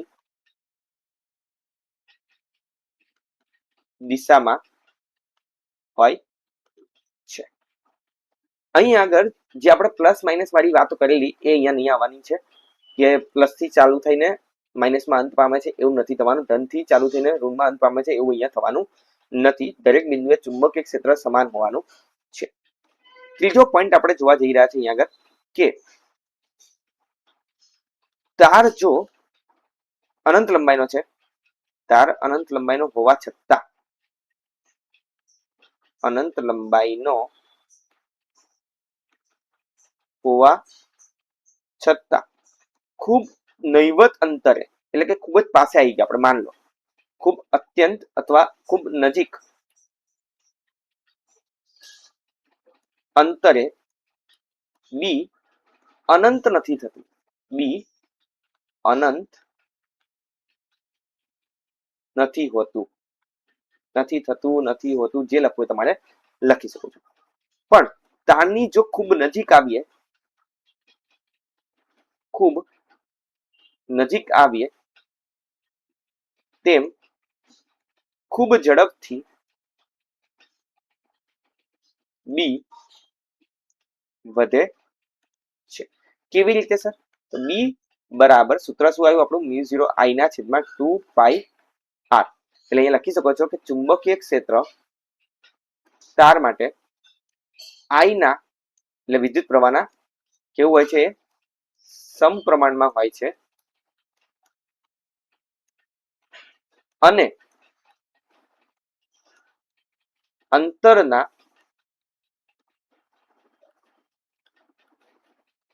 વ્યસ્ત પ્રમાણમાં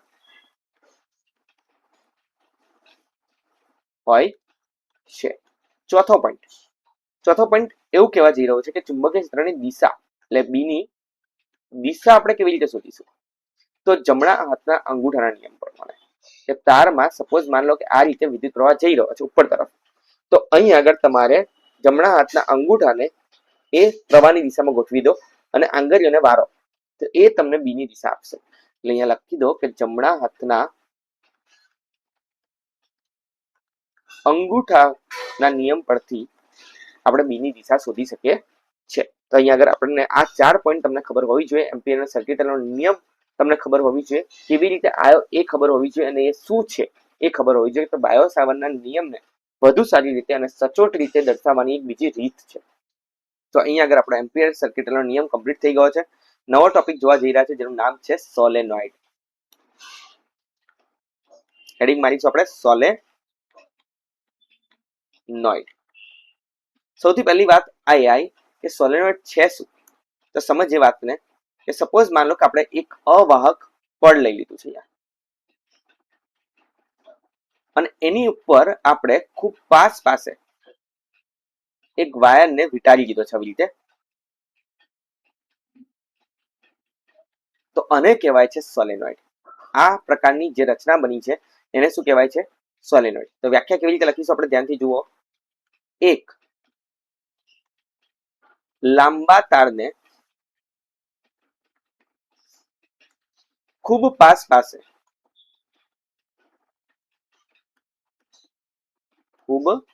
પાસે વીંટાળીને હેલિકલ જેવી રચના બનાવતા, હેલિકલ જેવી રચના બને તો તેને શું કહેવાય છે? સોલેનોઇડ કહે છે. અહીં આગળ ધ્યાનથી જોશો તો આમાં ચુંબકીય ક્ષેત્રની જે દિશા થવાની છે એ આવી રીતે થવાની છે.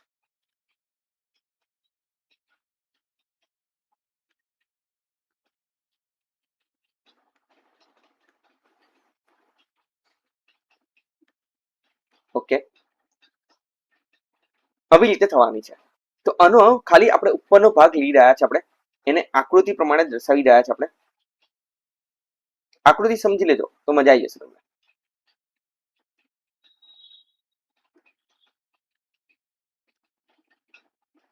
જો આકૃતિ ખોટી દોરી તો માર્ક્સ અહીંયા કપાવવાના છે તમારા. આકૃતિમાં એક મોસ્ટ ઇમ્પોર્ટન્ટ વસ્તુ છે, હું તમને સમજાવવા જઈ રહ્યો છું.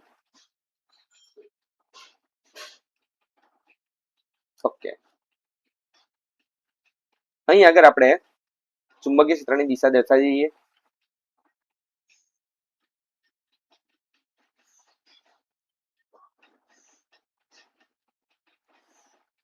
ઓકે, વિદ્યુત પ્રવાહની દિશા આ છે.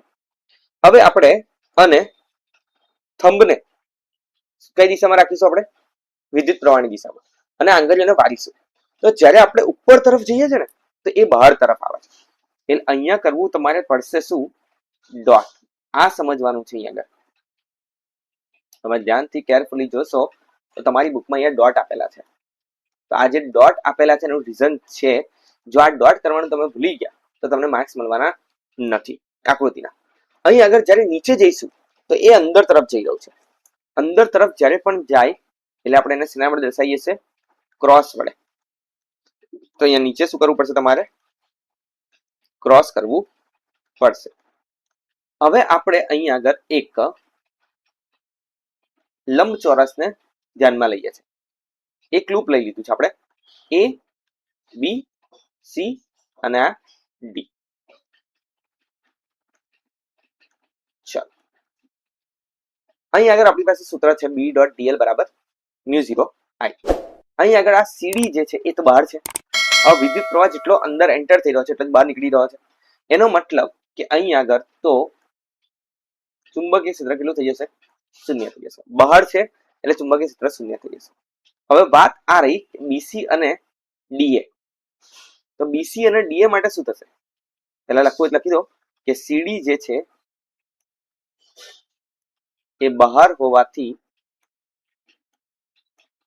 ત્યાં આગળ પ્રવાહ નથી, એટલે બી ડોટ ડીએલ બરાબર મ્યુ 0 ગુણ્યા આઈ. આઈ કેટલો છે? 0 છે, એટલે તમારો બી પણ કેટલો થઈ જશે? અહીંયા આગળ શૂન્ય થવાનો છે. બીજો પોઈન્ટ કે એડી અને કયો રહ્યો છે આપણો? ત્યાંથી જુઓ અહીંયા આગળ એડી અને સીબી. અહીંયા લખીશું એડી અને સીબી માટે શું છે? બી ડોટ ડીએલ બરાબર મ્યુ 0 આઈ. અહીં તો વિદ્યુત પ્રવાહ છે પરંતુ થીટા કેટલો છે? લંબ છે એટલે 90 ડિગ્રી છે. તો બી ડીએલ cos 90 બરાબર મ્યુ 0 આઈ, માટે અહીંયા પણ ચુંબકીય ક્ષેત્ર કેટલું થઈ જશે? શૂન્ય થઈ જશે. એટલે એક વસ્તુ ધ્યાન રાખો કે સોલેનોઇડમાં બહાર શૂન્ય હશે, જો લંબ મૂક્યું તો પણ આપણું શૂન્ય થઈ જવાનું છે. બી ડોટ ડીએલ પણ શૂન્ય થઈ શકે છે. એવી રીતે ત્રીજો, અહીંયા આગળ એક જ પોઈન્ટ ર છે આપણી પાસે, કયો? તો એ બી ખંડ ર છે આપણો. એ બી ની ખંડની લંબાઈ આપણે એલ માન લઈએ છીએ.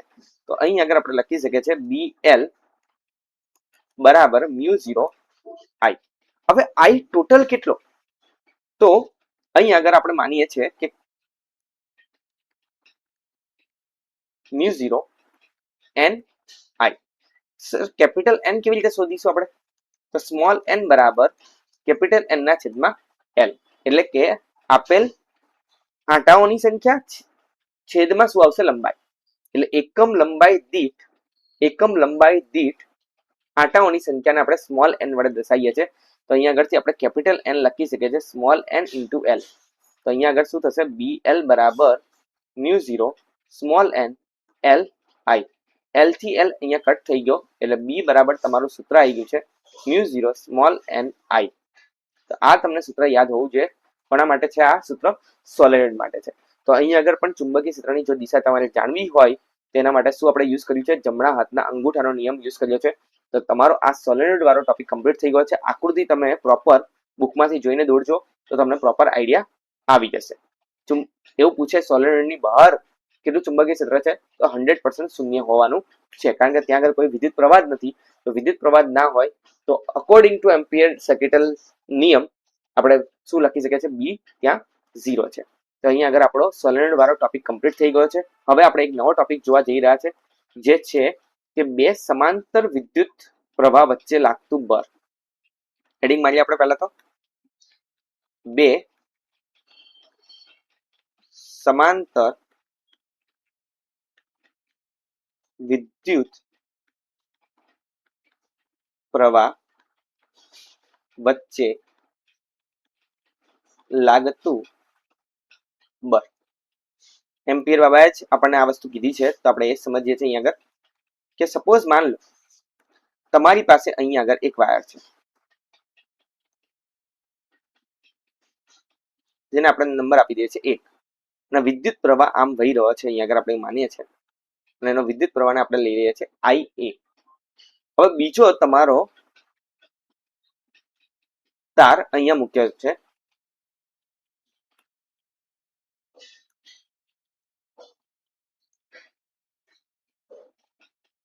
જે પણ L લંબાઈનો છે, આપણે એવું માની લઈએ છીએ.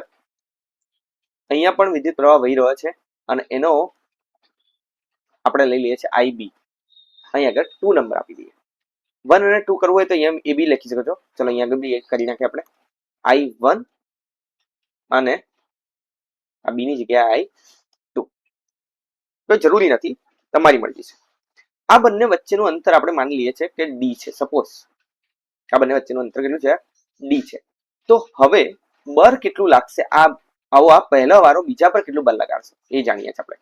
તો અહીંયા આગળ F12 એટલે કે પહેલા પર લાગતું, જો અહીંયા આગળ ના ખબર પડતી તો લખી દઈએ આપણે, પહેલા પર બીજા વડે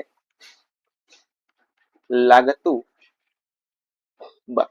કોની પર બળ લાગી રહ્યું છે? તો પહેલા પર લાગી રહ્યું છે. કોના વડે લાગી રહ્યું છે? તો બીજા વડે લાગી રહ્યું છે. તો સૂત્ર શું છે? એક વાયર માટે પહેલો ટોપિક આપણો યાદ કરો કે F બરાબર બિલ સાઇન થીટા. કદાચ યાદ આવતું હોય, અને આપણે અહીંયા આગળ માની લઈએ છીએ કે થીટા કેટલો છે? 90 ડિગ્રી છે. એવી રીતે આપણે અરેન્જ કરેલું છે. તો I કયો આવશે? L તો બધાનો સરખો જ છે, અને ચુંબકીય ક્ષેત્ર કોણ આવશે? તો જેની પર લાગી રહ્યું છે ને, અહીં સમજવા દે. વિદ્યુત પ્રવાહ કોણ? તો જે લગાડી રહ્યું છે એનો.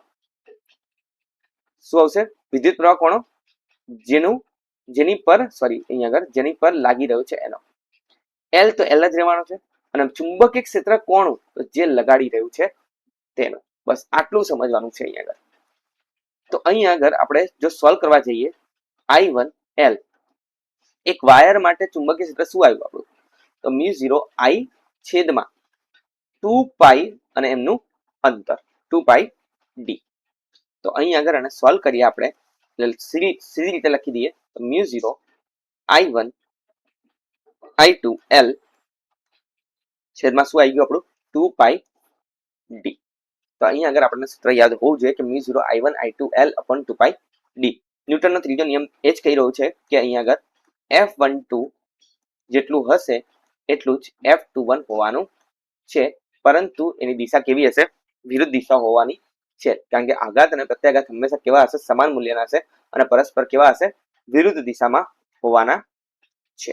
અહીં આગળ એક મોસ્ટ ઇમ્પોર્ટન્ટ પોઈન્ટ લખવા જઈ રહ્યો છું, ધ્યાન આપજો કે જો વિદ્યુત પ્રવાહ સમાંતર હોય એટલે બંને વિદ્યુત પ્રવાહની દિશા કેવી હોય?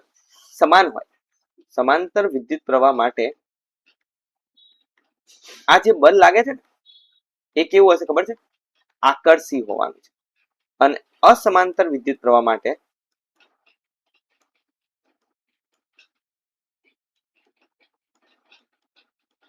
આના કરતા ઉલટું કેવું હશે?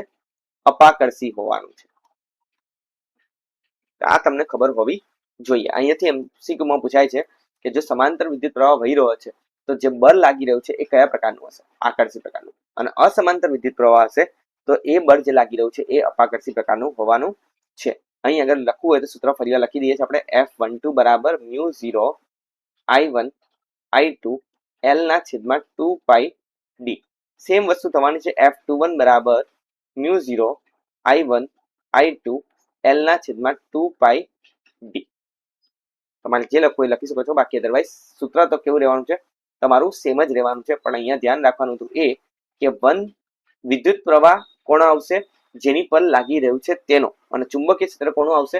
જે લગાડી રહ્યું છે તેનું. અહીં આગળ સૂત્ર તો એકનું એક જ આવવાનું છે આપણું, ગમે તે લખશો તો પણ.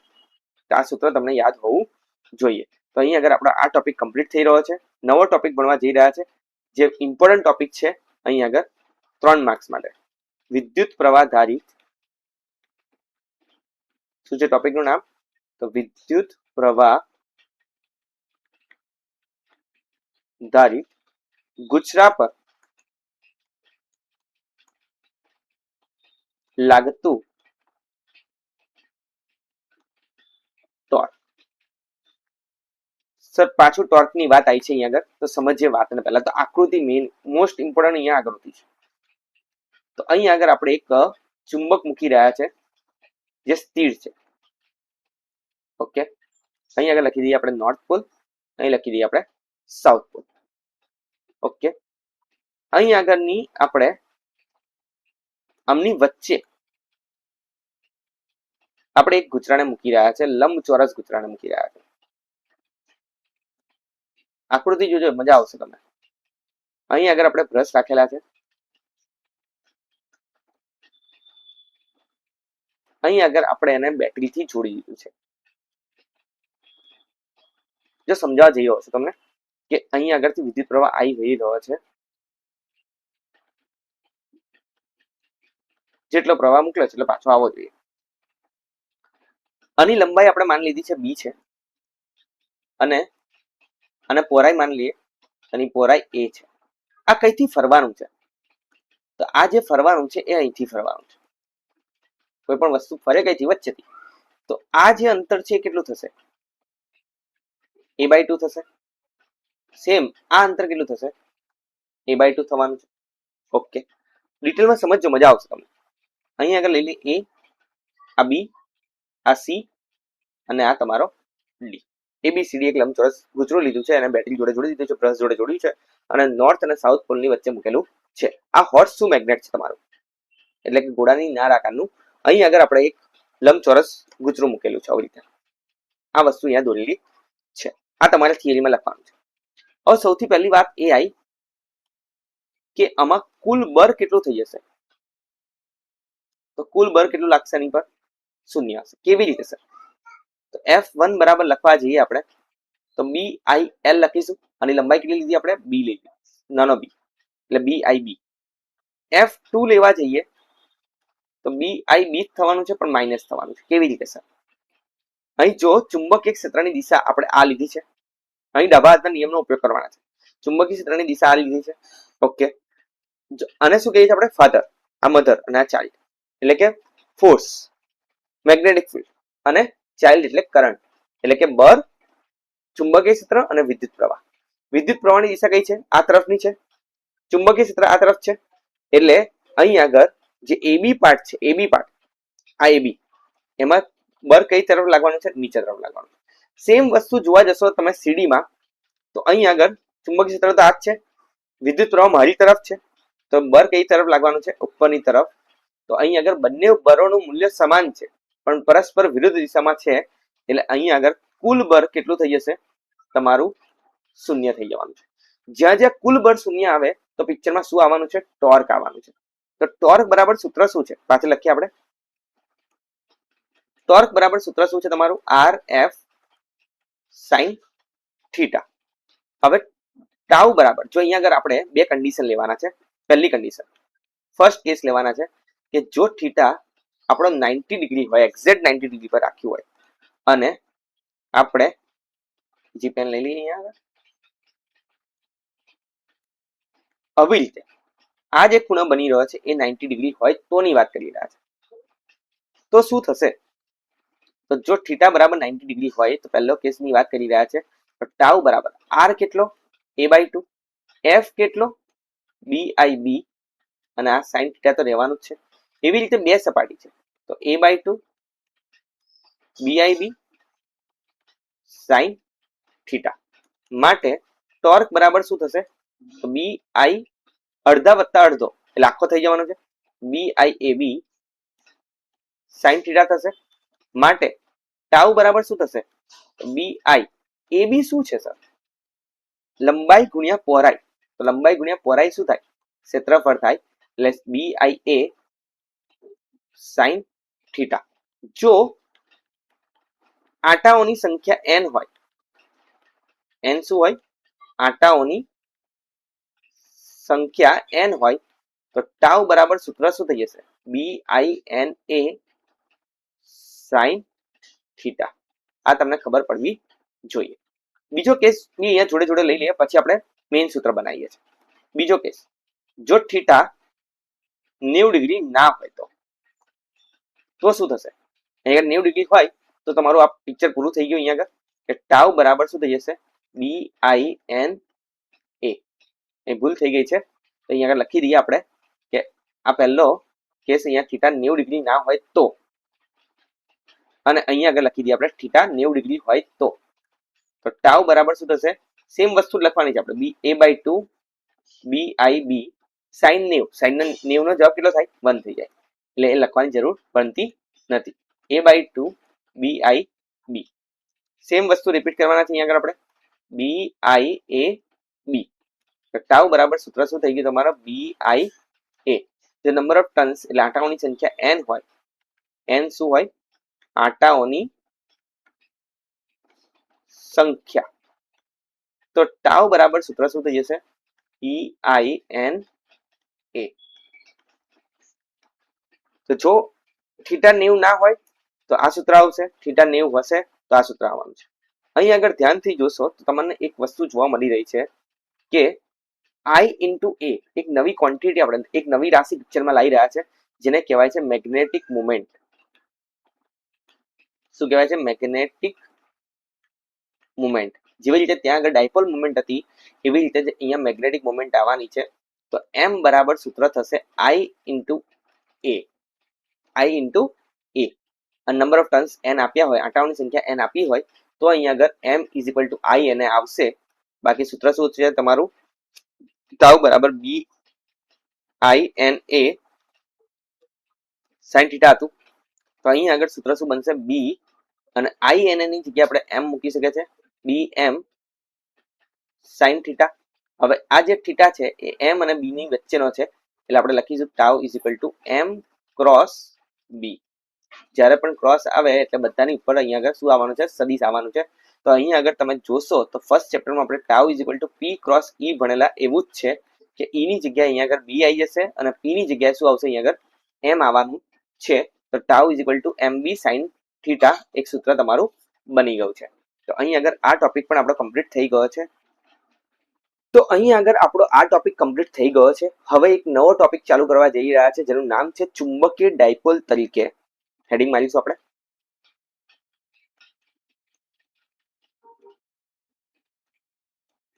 ચુંબકીય ડાયપોલ તરીકે વિદ્યુત પ્રવાહ ધારિત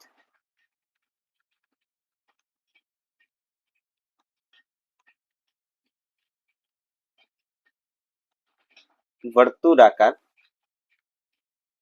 ગુચરું. જ્યારે આપણે વર્તુળાકાર ગુચરાની વાત કરીને, વર્તુળાકાર લૂપની વાત કરીને, ત્યારે તમને જો કદાચ યાદ આવતું હોય તો આવી રીતે x અંતરે અને ત્રિજ્યા હતી r, આવી રીતે આપણે એક સૂત્ર સાબિત કરેલું હતું. એ સૂત્ર શું આવેલું આપણું?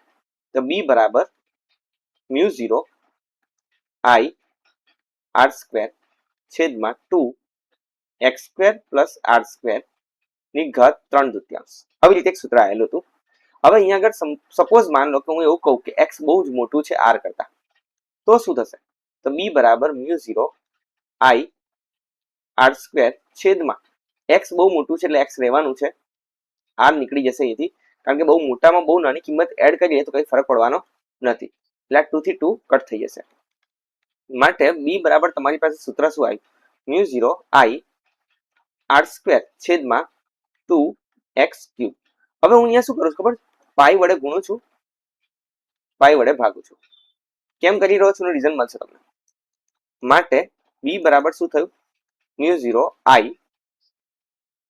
પાઈ r સ્ક્વેર શેનું સૂત્ર છે? ક્ષેત્રફળનું. તો ક્ષેત્રફળ અહીંયા આવી જશે a 2 પાઈ x ક્યુબ. હવે જ્યારે પહેલું ચેપ્ટર જોયું ને આપણે, તો અહીંયા આગળ 2 પાઈ ની જગ્યાએ 4 પાઈ આવતું હતું. જોશો તમે એટલે તમને આઈડિયા આવી જશે એકવાર. તો b બરાબર શું કરું છું અહીંયા આગળ? મ્યુ 0 અપોન 4 પાઈ, એટલે 2 વડે ગુણ્યું છે મેં, તો 2. આ i ઇન્ટુ a એટલે વિદ્યુત પ્રવાહ ગુણ્યા ક્ષેત્રફળ શેનું સૂત્ર છે? તો મેગ્નેટિક મોમેન્ટનું સૂત્ર છે. શેનું સૂત્ર છે? મેગ્નેટિક મોમેન્ટ અને છેદમાં x ક્યુબ. હવે આ સૂત્ર જોતા તમને એક બીજું સૂત્ર યાદ આવવું જોઈએ જ પહેલા ચેપ્ટરનું. e અક્ષ બરાબર, e અક્ષ બરાબર સૂત્ર હતું આપણું 2pk ના છેદમાં અંતરનો ઘન. અહીં આગળ ધ્યાનથી જોશો તો 2 ની જગ્યાએ તો 2 છે આવું આવ્યું, p ની જગ્યાએ અહીં આગળ m આવી ગયો, k ની જગ્યાએ 1/4πε0 લખતા હતા આપણે, અહીં x ક્યુબ. તો 4 પાઈ ની જગ્યાએ તો 4 પાઈ છે જ, આપણે એટલે 2 વડે ગુણીને 2 વડે લઈને આવ્યા છે. ε0 ની જગ્યાએ શું આવે છે? તો અહીં આગળ ε0 ની જગ્યાએ આવે છે 1/μ0. એવી રીતે p ની જગ્યાએ શું આવે છે? તો m આવે છે. p શું છે? ડાયપોલ મોમેન્ટ છે. m શું છે? મેગ્નેટિક મોમેન્ટ છે. ε0 શું છે? શૂન્યાવકાશની પરમિએબિલિટી છે, સોરી પરમિટિવિટી છે, અને અહીંયા આગળ μ0 જે છે એ શૂન્યાવકાશની પરમિટિવિટી છે. બરાબર ને? પરમિટિવિટી છે ને પરમિએબિલિટી છે. ઠીક છે, કઈ વાંધો નથી એવો, પણ આ તમને ખબર હોવી જોઈએ. એવી જ રીતે અહીંયા આગળ જો b, આ થઈ ગયું તમારું અક્ષનું સૂત્ર. એવી રીતે જો વિષુવવૃત્તનું લખવું હોય તો કદાચ તમને યાદ હોય કે ઈ વિષુવવૃત્ત બરાબર શું હતું? માઇનસ પીકે ના છેદમાં આર ક્યુબ. અહીં આગળ સોલ્વ કરીએ તો 1/4 પાઈ ε0 લખીશું કે ની જગ્યાએ, p તો p જ રહેવાનું છે, r ની જગ્યાએ x ક્યુબ લખી દઈએ. તો જો અહીંયા આગળ p ની જગ્યાએ શું આવશે? m આવશે. 4 પાઈ ની જગ્યાએ 4 પાઈ આવવાનું છે. ε0 ની જગ્યાએ 1/μ0 આવશે, એટલે μ0 ઉપર જતો રહેશે, અને x ક્યુબ. તો આ શેનું સૂત્ર થઈ ગયું તમારું? b વિષુવવૃત્તનું સૂત્ર. હવે તમને એવું MCQ માં પૂછી શકાય છે કે b અક્ષ છેદમાં b વિષુવવૃત્તનો આન્સર કેટલો આવશે? તો 2 આવવાનો છે. અહીંયા આગળ ધ્યાનથી જોશો તો μ0 થી μ0 કટ થઈ જશે, 4 પાઈ થી 4 પાઈ કટ થઈ જશે, m થી m કટ થઈ જશે, અને x ક્યુબ થી x ક્યુબ કટ થઈ જશે, એટલે બાકી બચશે શું તમારું? 2 બચશે. અહીંયા આગળ થોડું કેરફુલી કરજો કે b વિષુવવૃત્ત અપોન b અક્ષ આપ્યું હોય તો 1/2 આન્સર આવવાનું છે તમને. એટલે આ સૂત્ર યાદ હોવું જોઈએ. આ સૂત્ર ક્યારે વેલિડ છે? જ્યારે x બહુ મોટું હોય r કરતા ત્યારે. તો અહીં આગળ આપણો આ ટોપિક કમ્પ્લીટ થઈ ગયો છે. નવો ટોપિક જોવા જઈ રહ્યા છે, જે છે લાસ્ટ ટોપિક આ ચેપ્ટરનો, ચલિત ગેલ્વેનોમીટર. ચલિત ગુચરાવાળું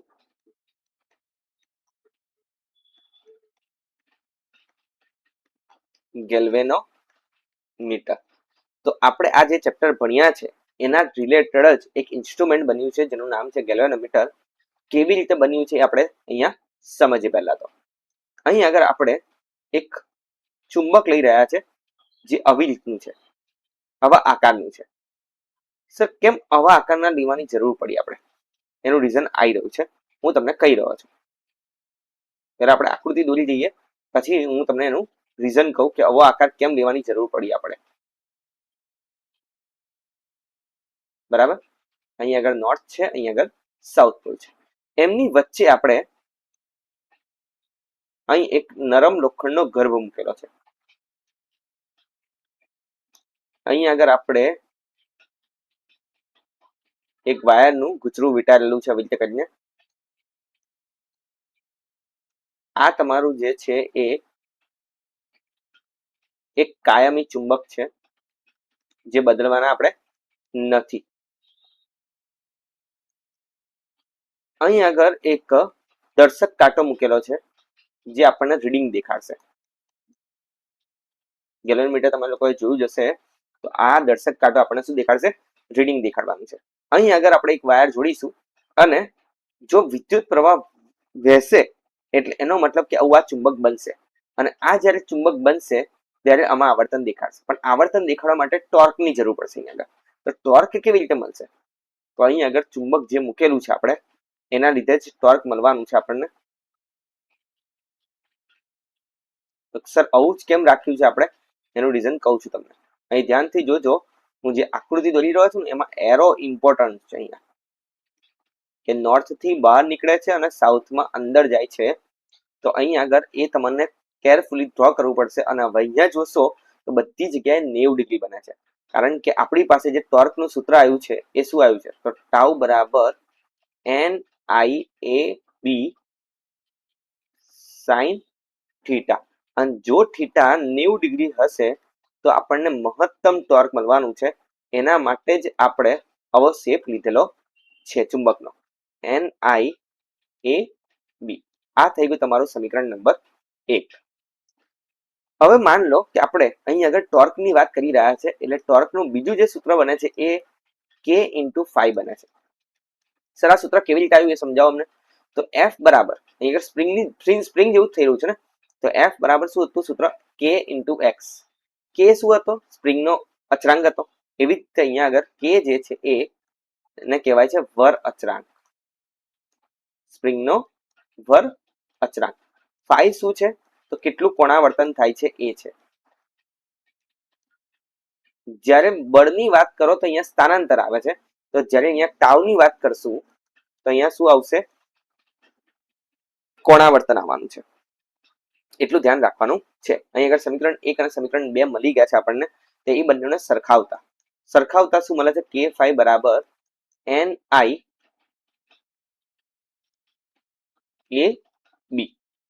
તો phi બરાબર સૂત્ર શું બનશે આપણને? NAB છેદમાં K × I.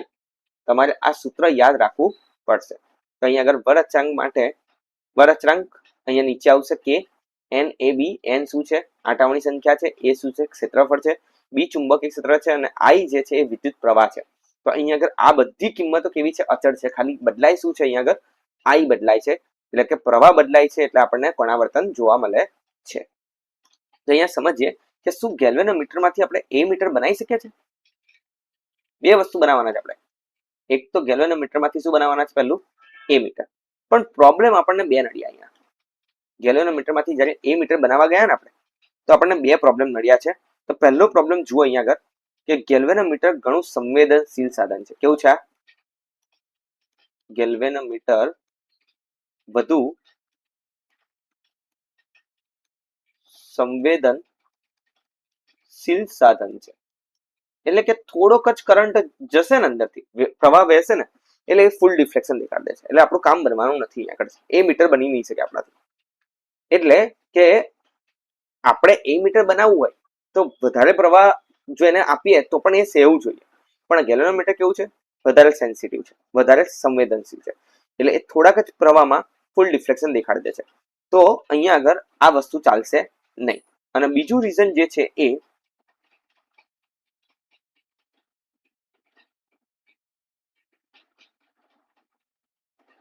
ગેલ્વેનોમીટર જો પ્રવાહ માપવો હોય તો ગેલ્વેનોમીટરને આપણે શેમાં જોડીએ છીએ?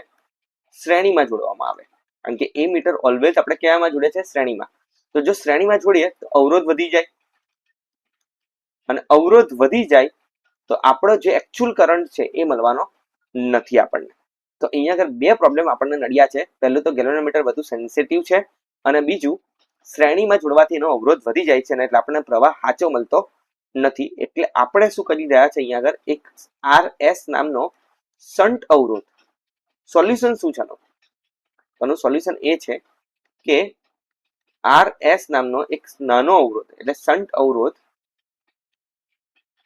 શેમાં જોડી દઈશું ખબર છે આપણે? સમાંતરમાં જોડી દઈશું. સમાંતરમાં જોડવો. સમાંતરમાં જોડીશું તો શું ફાયદો થશે?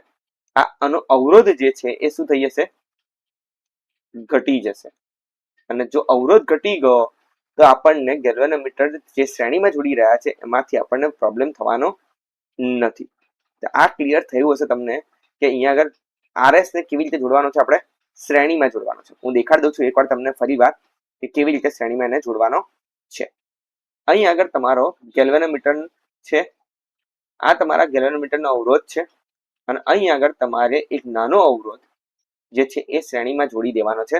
એટલે આપણને જે અવરોધને લીધે અવરોધ વધી જવાથી આપણને જે પ્રવાહ પ્રોપર નહોતો મળતો એ આપણને મળી જશે. હવે જો ગેલ્વેનોમીટરમાંથી એ મીટરમાં જાય ને તો એમાં આવે છે પ્રવાહ સંવેદિતા. એટલે શું સર? પ્રવાહ સંવેદિતાનો મતલબ છે phi/I. phi/I એટલે શું? તો આવર્તન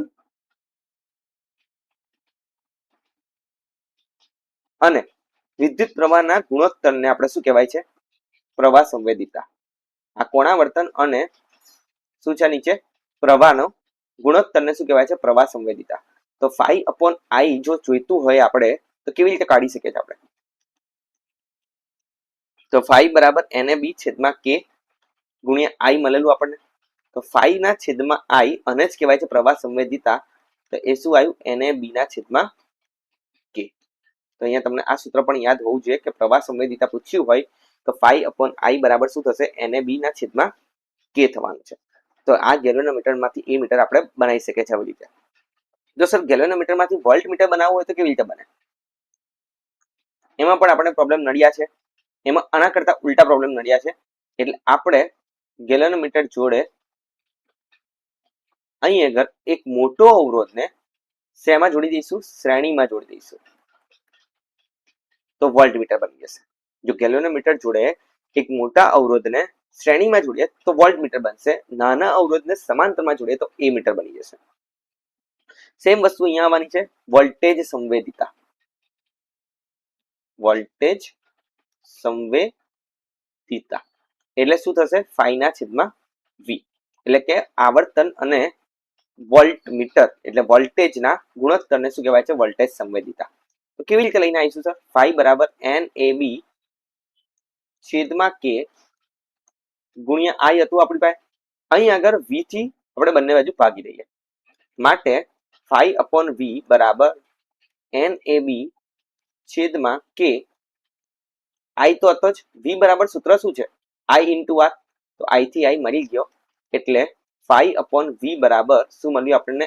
NAB છેદમાં K અને અહીંયા શું આવશે? 1/R. તો આ તમારું વોલ્ટેજ સંવેદિતાનું સૂત્ર થઈ ગયું છે. હવે સપોઝ માન લો કે હું નંબર ઓફ ટર્ન્સ એટલે આંટાઓની સંખ્યા ડબલ કરું તો શું થશે? તો phi/I જે છે ને એ તમારું ડબલ થઈ જશે. એટલે કે પ્રવાહ સંવેદિતા વધશે પરંતુ જે વોલ્ટેજ સંવેદિતા છે એમાં કોઈ જ ફરક પડવાનો નથી. એ જેટલું છે એટલું ને એટલું જ રહેવાનું છે. કારણ કે અહીંયા આગળ જે થશે આપણે શું વધાર્યું? N વધાર્યો તો R પણ વધશે ને એવી રીતે જોડે જોડે N વધ્યો અને R પણ વધ્યો એટલે એ બંને કેન્સલ આઉટ થઈ જશે. એટલે વોલ્ટેજ સંવેદિતામાં કોઈ ફરક પડવાનો નથી. પ્રવાહ સંવેદિતામાં ફરક પડવાનો છે. કારણ કે અહીંયા આગળ N ઉપર એકલો જ છે એટલે અહીંયા આગળ 2N કરીશું એટલે 2 ટાઈમ્સ થઈ જશે પ્રવાહ સંવેદિતા. તો આ તમારો એક ઇમ્પોર્ટન્ટ પોઈન્ટ છે MCQ પોઈન્ટ ઓફ વ્યૂ. તો અહીં આગળ આપણું આ ચેપ્ટર કમ્પ્લીટ થઈ રહ્યું છે. આ ચેપ્ટરનો પૂરેપૂરો વિડીયો બની ગયો છે. હવે તમારે ખાલી આ વિડીયોને જોવાનો છે, લખવાનું છે અને પ્રેક્ટિસ કરતું રહેવાનું છે તાકી તમારું આ ચેપ્ટરમાંથી એક બી માર્ક્સ જાય નહીં. તો આ ચેપ્ટરમાં હજુ પણ તમને કોઈ ડાઉટ રહી ગયો હોય તો તમે મને કોમેન્ટમાં જણાવી શકો છો. અને જો ચેપ્ટર કમ્પ્લીટ થઈ જાય તો #JS Sir એ તમારે કોમેન્ટમાં લખવાનું છે. અને હજુ સુધી આ ચેનલને સબસ્ક્રાઇબ ના કરી હોય તો કરી દો.